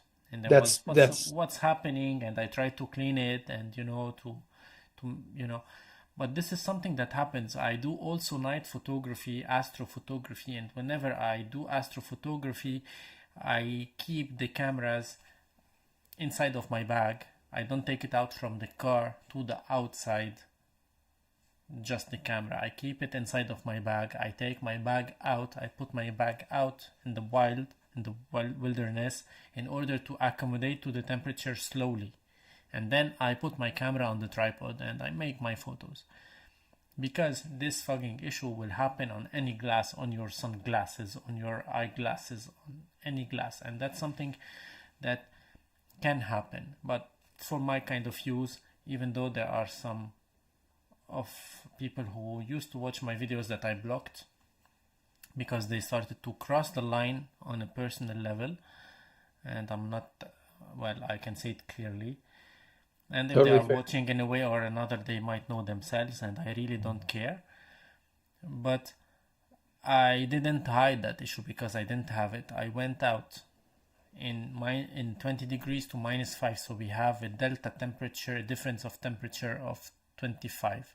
If it didn't fog at that time, that means it will not fog at all for me, Yeah. or in my kind of use. But if you notice on the DJI, let me show you here. It's not to criticize DJI, but I'm going to talk about some design flaw, or not design flaw, but maybe design trick that DJI used. On the DJI, when you receive it, you have this rubbery thing. I don't know if you can see it. Okay, this one. This rubber around the lens. You can see it?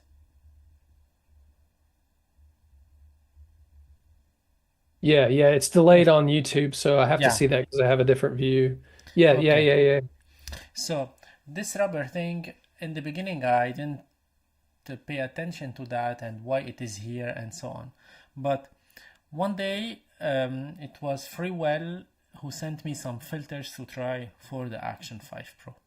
hmm So I had to remove this rubbery thing on the lens. And when I removed that, I started to make the video and I put the CPL and the ND filters on the camera, and I noticed that this part here of the lens is very hot. It was like burning hot. When I was shooting at 4K 60 frames per second, high bitrate, it was freaking hot. Like, I never saw a camera hot. Well, I didn't measure it, but it was really hot. And I tried to make the same test, and I didn't post that because I was just testing and touching the camera. When I got the second camera, I tried to make the same exact thing. That's why I always run them, one with a rubber, the other one without the rubber, just to make this test. And I noticed that with this rubber, when you touch it, it's not so hot. It's warm. That's it. But they are running in the same conditions, and the other one is much more, I can say it's like burning hot That's compared interesting. to the other one. And if you guys would like to do this test, you can go do it. And if you'd like to mention my channel, that will be good. If no, it's not a problem. But I did that test and I noticed that this one was very warm. So if it is very warm or so hot and you have some humidity, that will lead to some fogging. That will lead to some water vapor vaporizing around, and you will have that fog.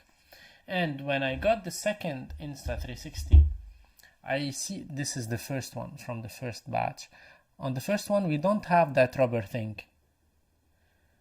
On the second batch, we have that rubber thing on top. Yeah.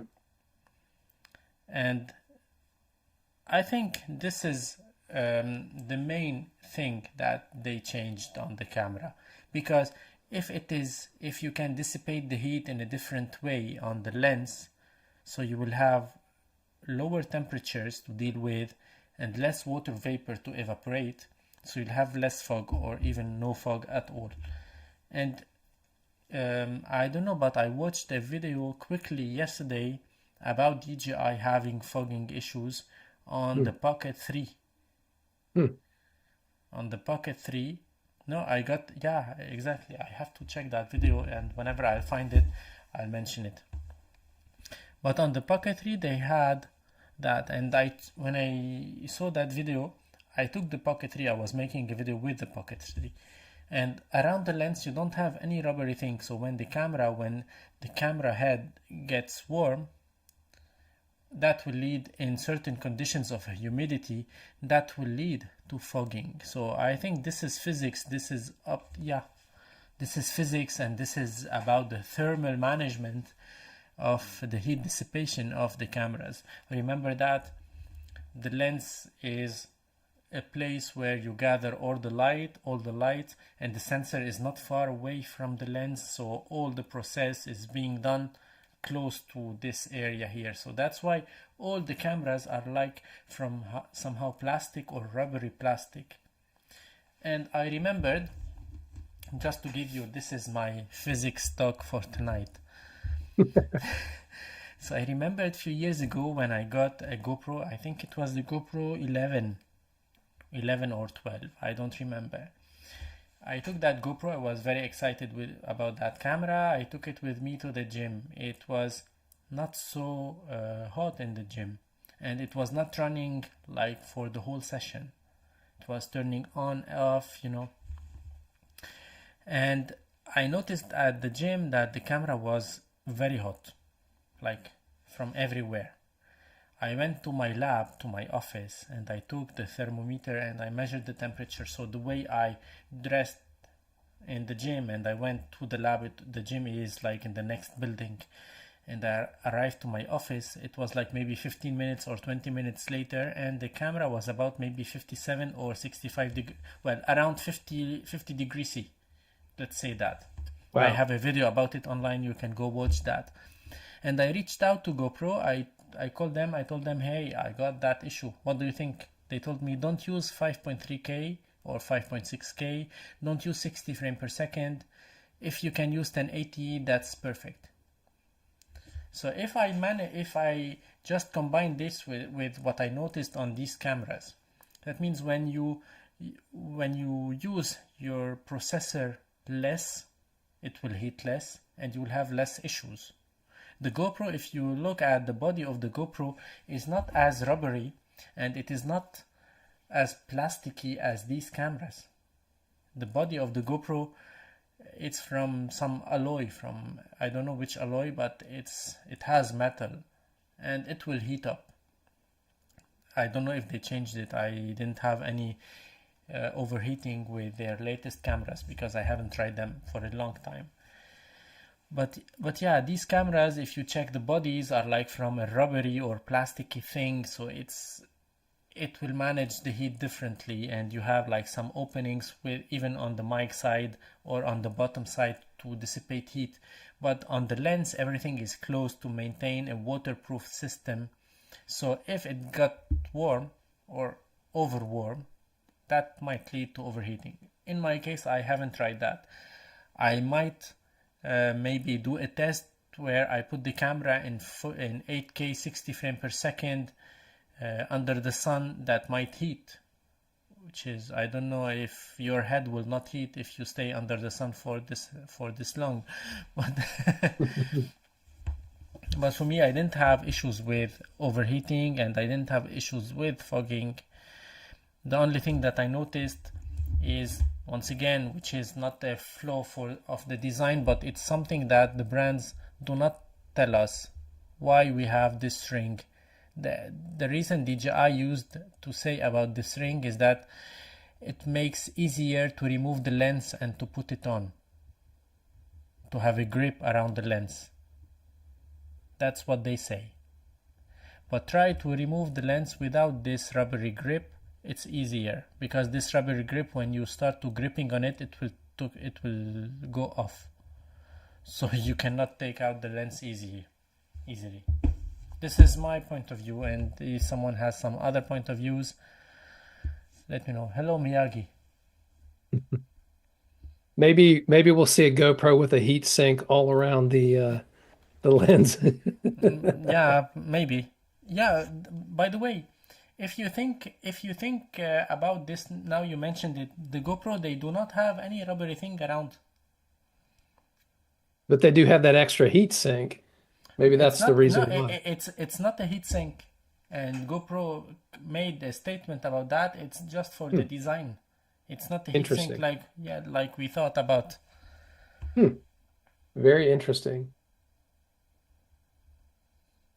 So we got Miyagi in the chat and Espen in the chat. Aspen left, I think.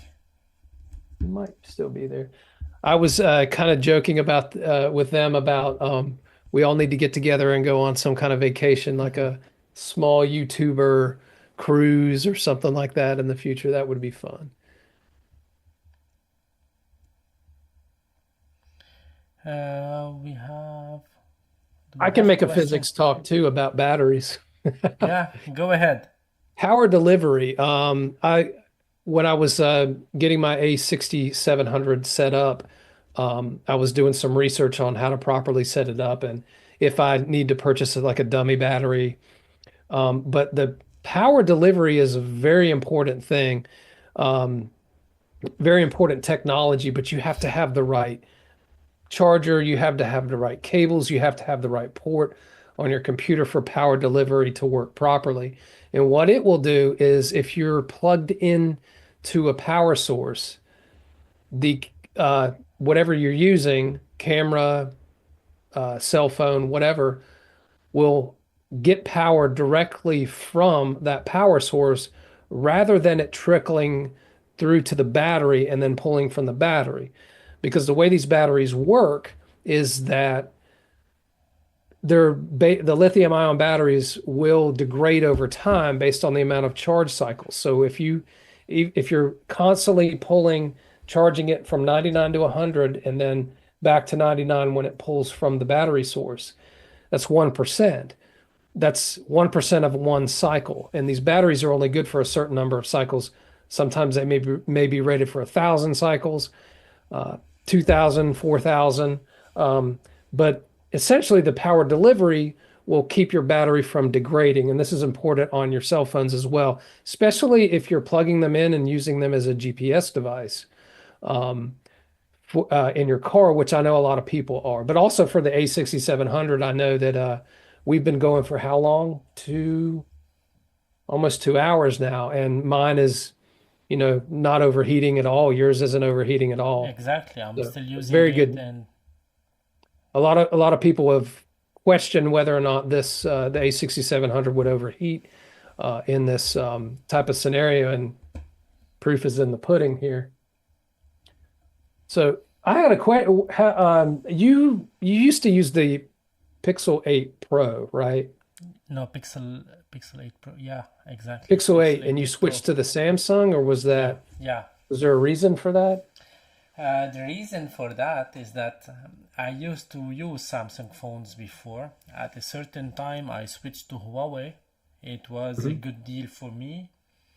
But then DJI, well, all the Google Store stopped being held by Huawei at a certain point, and I have my drones from DJI that I used to use these applications, so I couldn't use them anymore, the DJI Fly app and so on.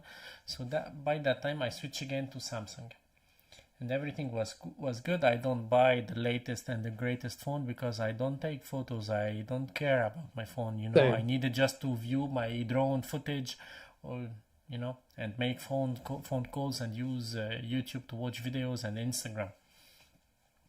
And then last summer, I had some issues with my phone. It was like I had it for maybe 2 or 3 years, and I decided to switch to something else. And since my YouTube channel started to grow, I said, why not having a Google Pixel 8? Because it has great camera. Whenever I need to have a good camera on the go, I have one in my pocket. Mhm. So I got that Google Pixel 8, but I didn't thought that it has only one SIM card. And I'm Lebanese. I go to Lebanon many times a year. I need to have a second SIM card in my phone. My Google Pixel didn't allow that. And the second thing, Ah, although the phone is good, the battery is very good. on the Google Pixel 8 compared to my older phone. And yeah, it felt so good. But even though they are both Android, there is something different. Hmm.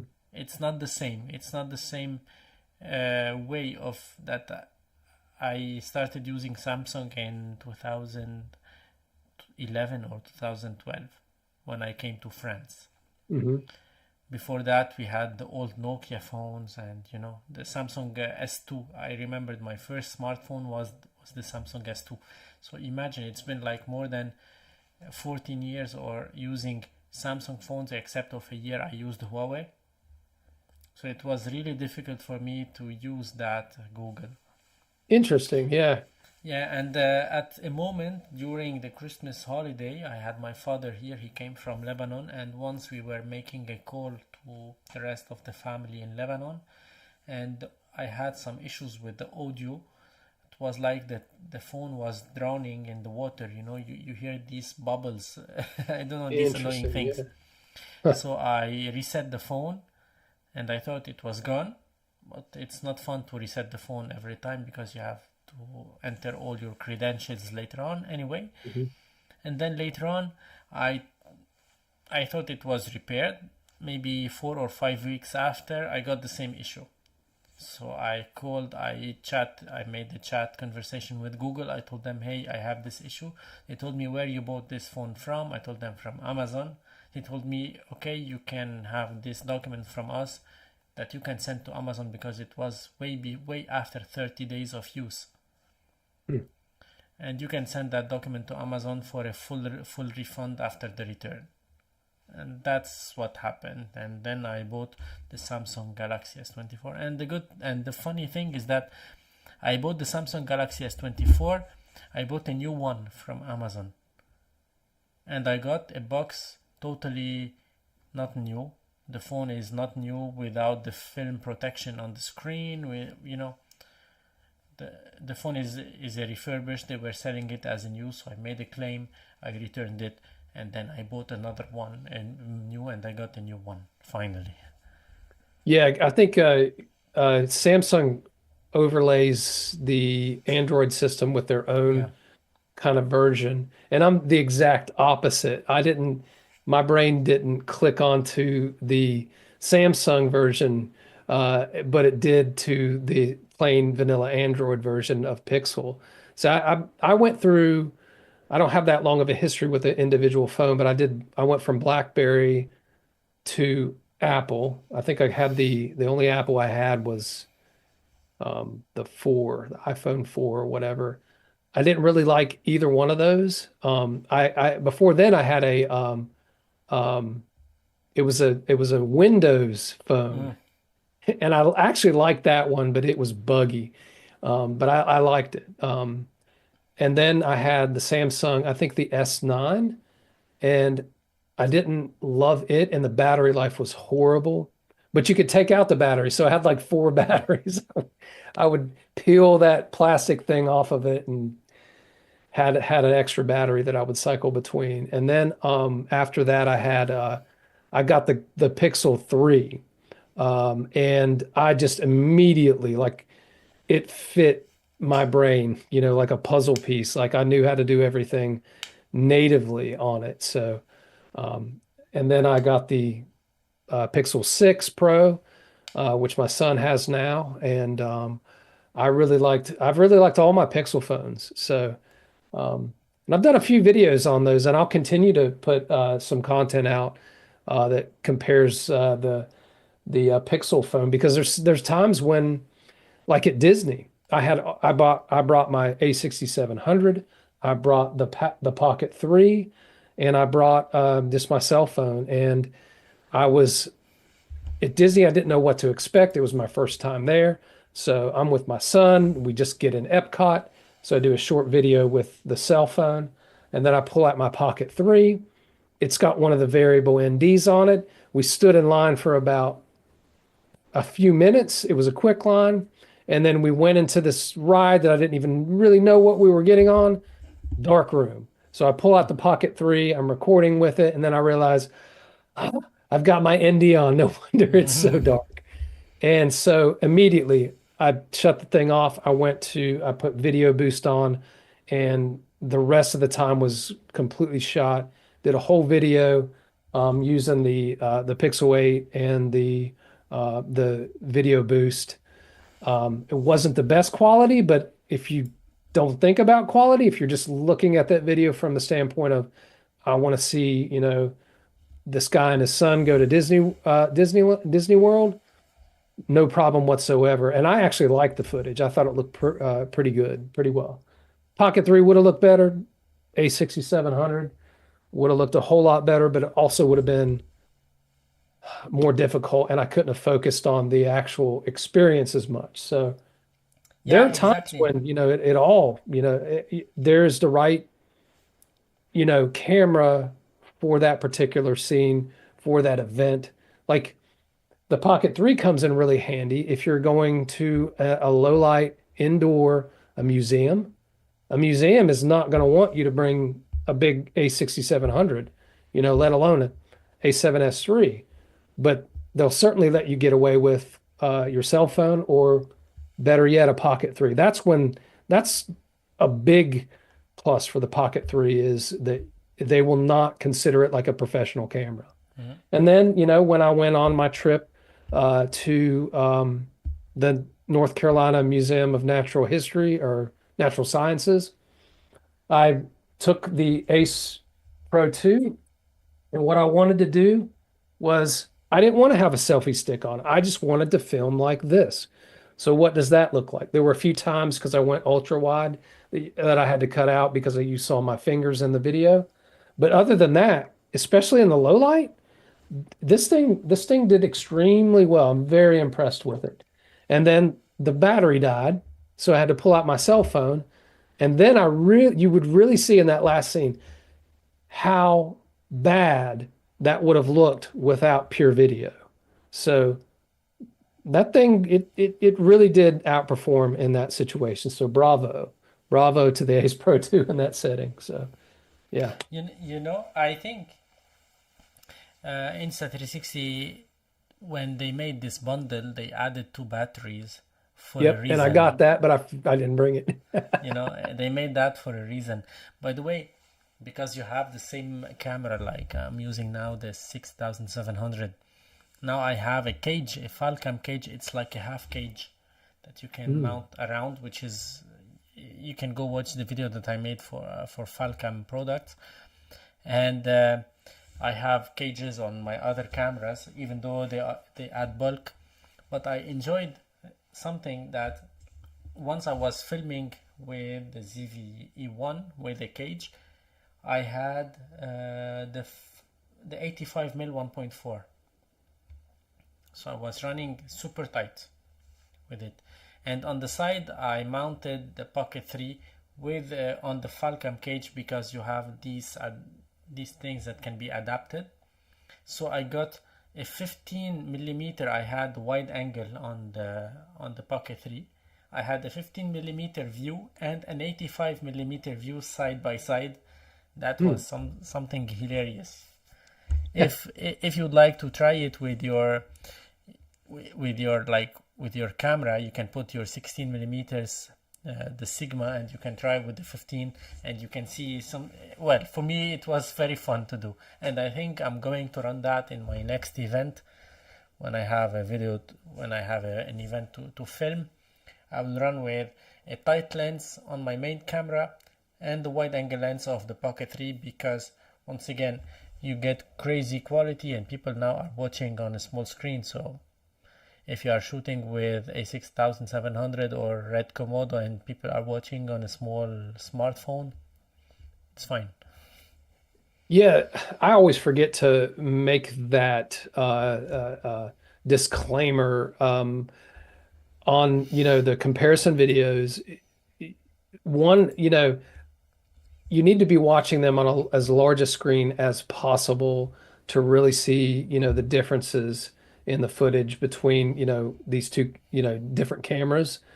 Um, because if you're watching them on a smartphone, some of my videos where I've been very disappointed in the footage or something's gone wrong, I'll watch them back on my smartphone and it looks beautiful, you know.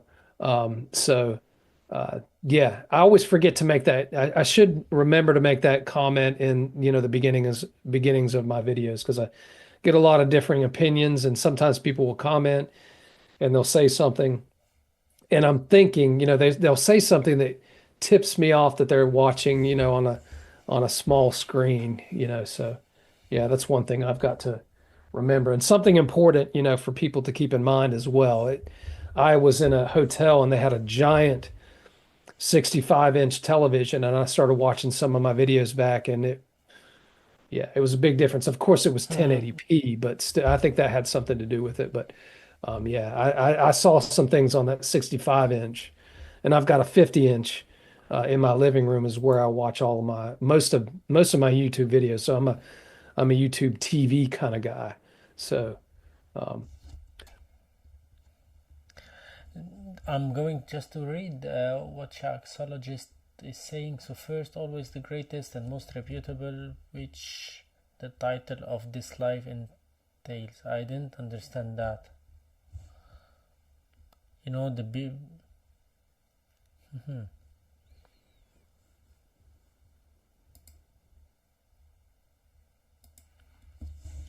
Yeah, but yeah, exactly. Now we've been 2 hours in this live. We're talking about everything and nothing at the same time, which is a sentence that I like and that made me maybe one of the people who used to watch my videos got angry when I told him both and none. So it's exactly the same. I hope you won't get angry about that.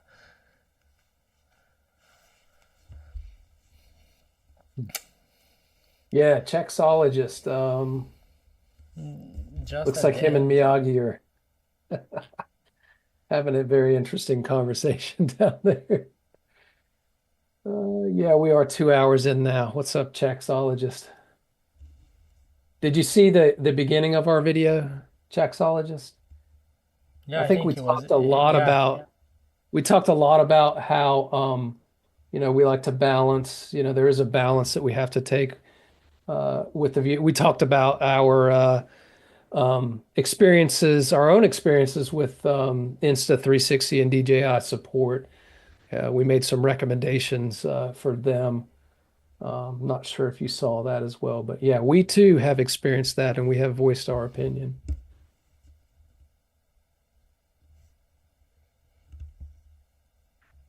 well, Chaxologist has a very special story, especially about what happened. He needed a dash cam for his scooter, I think, or I think, if I'm not wrong. And he wanted to buy the Insta360, but then the Insta360 was out of stock. And at the end, he tried to tell them that he would like to cancel the order, and he told me that they canceled the order quickly. Within 2 days, he got back his money, and then he bought the DJI Action 5 Pro. And he's happy with that because apparently the Action 5 Pro saved him a lot um, during his journey on his scooter. Yeah, sorry, Chaxologist. We did not pay a lot of attention to the chat. This is honestly the first time me and Rabia have done a live together. This is the first time we've actually video chatted together too. So we were very much into our our own conversation. So sorry, guys. Yeah, exactly. I was reading your chat, but since we talked about that many times, whether on my videos or on the other live streams, so that's why I didn't think that it is important once again to repeat it. But here is it, you know. But yeah, I think you got your money within 2 days, right? Which is good. Maybe if you canceled your order earlier, but yeah, I agree with you. They should have made a statement about that, but unfortunately, none of the brands will make these kind of statements. We talked about that too. Yeah. Yeah, That is one thing where I wish Insta360 would have made an official statement about, but I'm sure they were probably told by their lawyers they should not make a statement potentially. Sometimes that comes into play as well. And mm, so. Yeah, I agree with you 100%. They should have made a statement about the stock because it let the internet run with it a lot and probably wasn't as bad as some of the people were saying, but it probably there was something going on. They should have made an official statement about that. Bottom line, I agree. Yeah. You know, just I think we can say talk about one last topic is that when I create my content, my videos, there are some people they think that I am the brand that is behind.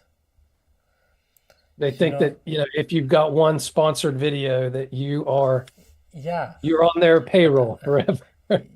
you know, well, I wish I'm on a payroll of someone.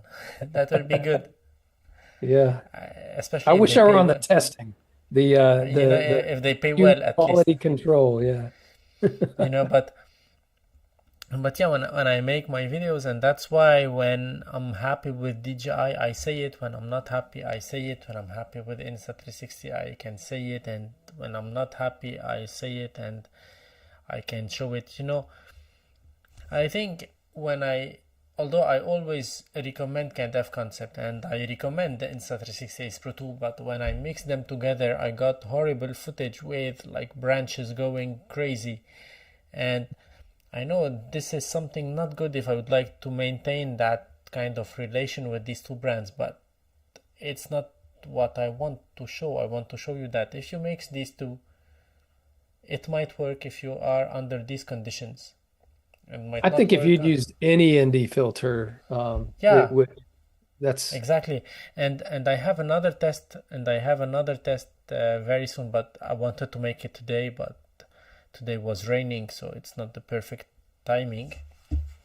But in the upcoming days, I have some other tests too, because I got a comment, or no, I got a personal message on Instagram from someone. He said, so you see your bad footage with Insta360 and the filter you used, it's very horrible, it's not usable, and so on. I would prefer to use that with the DJI. Well, unfortunately for you, if you're watching, I don't think you are here, but anyway, unfortunately, I have some footage with the DJI with variable with ND filters under the same conditions, and they didn't turn out to be good. And the video that I showed with the ND filter, I said clearly that I'm not going to use the ND filters with an action camera because this is not what the action cameras are meant to be used.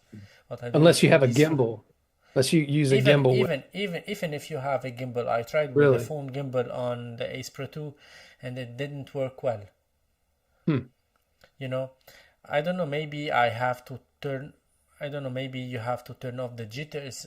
When you start to take these cameras out of their like comfort zone, which is the automatic, you have to wiggle into many parameters. You have to use many parameters to change lots of settings, lots of parameters in order to find the best combination possible in this specific scene. And when you go two steps forward, this specific scene is not the same, so you have to figure out something else.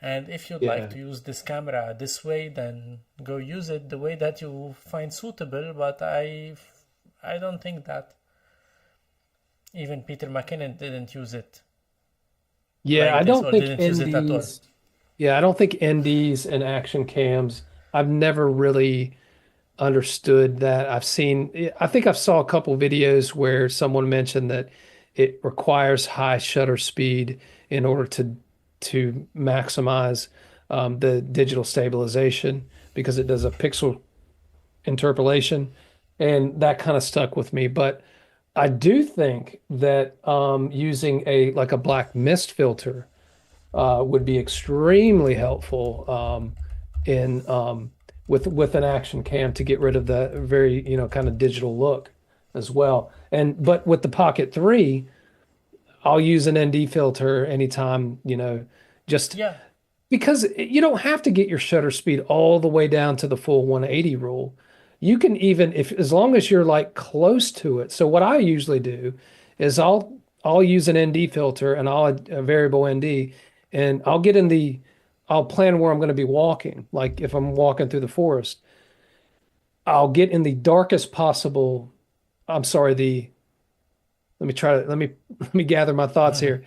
Go into the lightest possible scene and adjust the ND to where my ISO is as low as it'll go. And I think with the Pocket 3 on auto, I think it's 100. I'm sorry, shutter speed. Get the shutter speed to where it doesn't drop below that 180 rule. Make sure it doesn't. And then when you're walking in a darker scene, the shutter speed. No, you would go into a darker scene. Let me erase the past 60 seconds. So you go in the darkest possible scene and you adjust it to where your shutter speed is the lowest that you want it to be at. That way, when you go into it won't drop below, so you won't get a lot of jitters. You won't drop below that minimum shutter speed, and then you can just walk freely and not have to worry about it or be concerned about it. Now your shutter speed will jump up a little bit, but it won't be at a point where you're going to have jittery footage. You're not going to have that natural motion blur in your scene, even though you might not be fully at the 180-degree rule where you're doubling your shutter speed to maintain, to for your frames per second that you've set it at. So 30 frames per second, you would double that to 60, and so on and so forth. You don't have to get all the way exactly at Yeah, 60. You can be at 100 and it might not be perfect, but in a vlogging situation, trust me, you're not even gonna see it when you're editing it. So I you, think you know, it can be valuable. when I use my Pocket 3, for example, I have always with me ND filters. I keep the camera in fully automatic Yep, because I use it to vlog, I use it to record some talking headshots when I'm out and about, and that's it. yep, Unless I'm using it for some cinematic rushes or when I'm doing some videos with my big camera with a big lens and this one, I try to match them just to have something similar or something a starting point so I can work with. But when I'm making the vlogs, I keep it in automatic. I have the filters on. If I have lots of sun, I drop a filter. I drop the variable and the filter from CanDev Concept, and I just change, tweak. I turn on the number of the stops just to compensate a little bit. You know, yep. I swear I never checked the shutter speed because, well, to be honest, when you are doing these kind of vlogs in the day, it will not drop so low. So as long as it will not drop so low, I'm fine with that. Absolutely.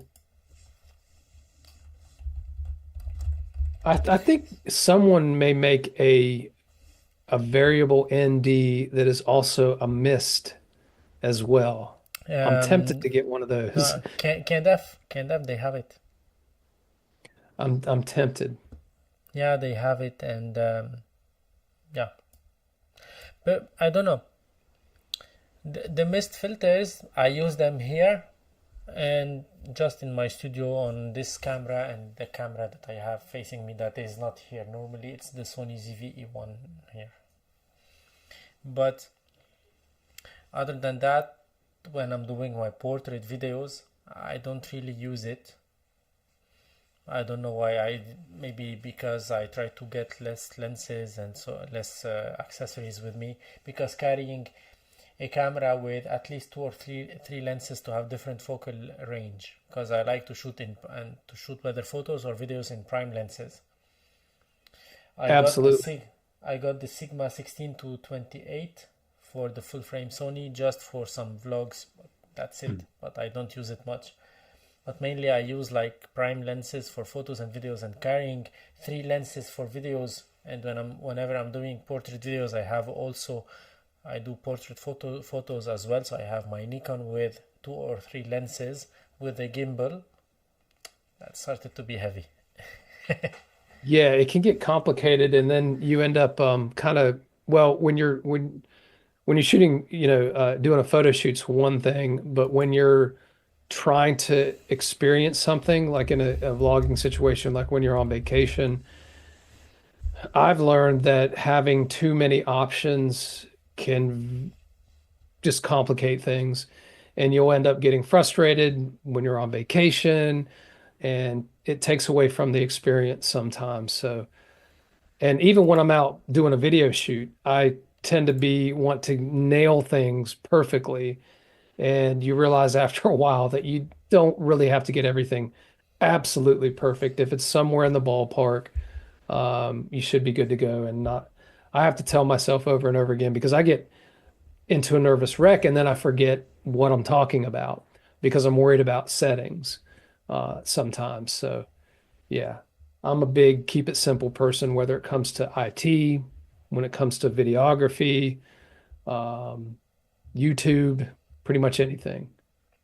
Yeah, I think this is how things should be, but when I'm going on I always carry with me more than what I would use.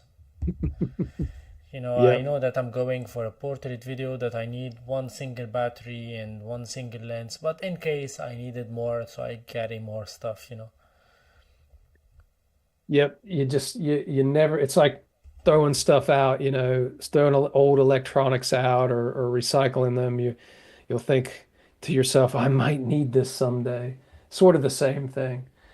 But I will say, I really hope that Insta360 addresses that max ISO issue because that's what I'm trying to achieve there. I'd like to set, because when I'm shooting sometimes with the Insta, I think when the ISO does climb up, when you're not using pure video mode, when it starts climbing up, the footage starts to fall apart. And I saw this on my review video when I set the max ISO at 800 and I went out and I shot downtown Fayetteville and in the nighttime.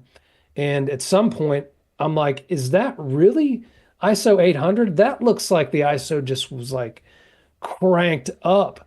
So that's when I kind of realized the issue with that. And I'd like to set it max ISO 800. Then you look at the screen and you're shooting in low light or the sun is going down and you realize, wow, I'm underexposed. Boom, you pop over to pure video, problem solved, and you get decent looking footage. Yeah, it looks a little bit processed, but the trade-off is they've done something there that I think they're years ahead of most companies with the pure video. Yeah, I don't know. Well, uh, I think we can never stop talking about this stuff, but I think it's time Yeah, to, because now it's 9:45 p.m. yeah. So thank you, Tim, for being here, and Absolutely. It's been a it was pleasure so and an fun. honor. I It really was so appreciate fun. the opportunity. If anyone is still in the chat right now, you want to pop over to my channel, just use Tim Browntown. It's all one word. Let me write So it. yeah, Tim Brown. Tim Brown was too common. If you Google Tim Brown, you'll get the Heisman Trophy winner, then you'll get some CEO. And then on page like 25 of Google, you'll find me. But if you put in Tim Brown Town, all Yeah, one word, I wrote your handle here on the chat. thank you. Thank you. Okay, so thank you everyone for joining us and for being here, for popping in and out. It was so fun. Next week I have my live is gonna be about a very hot topic.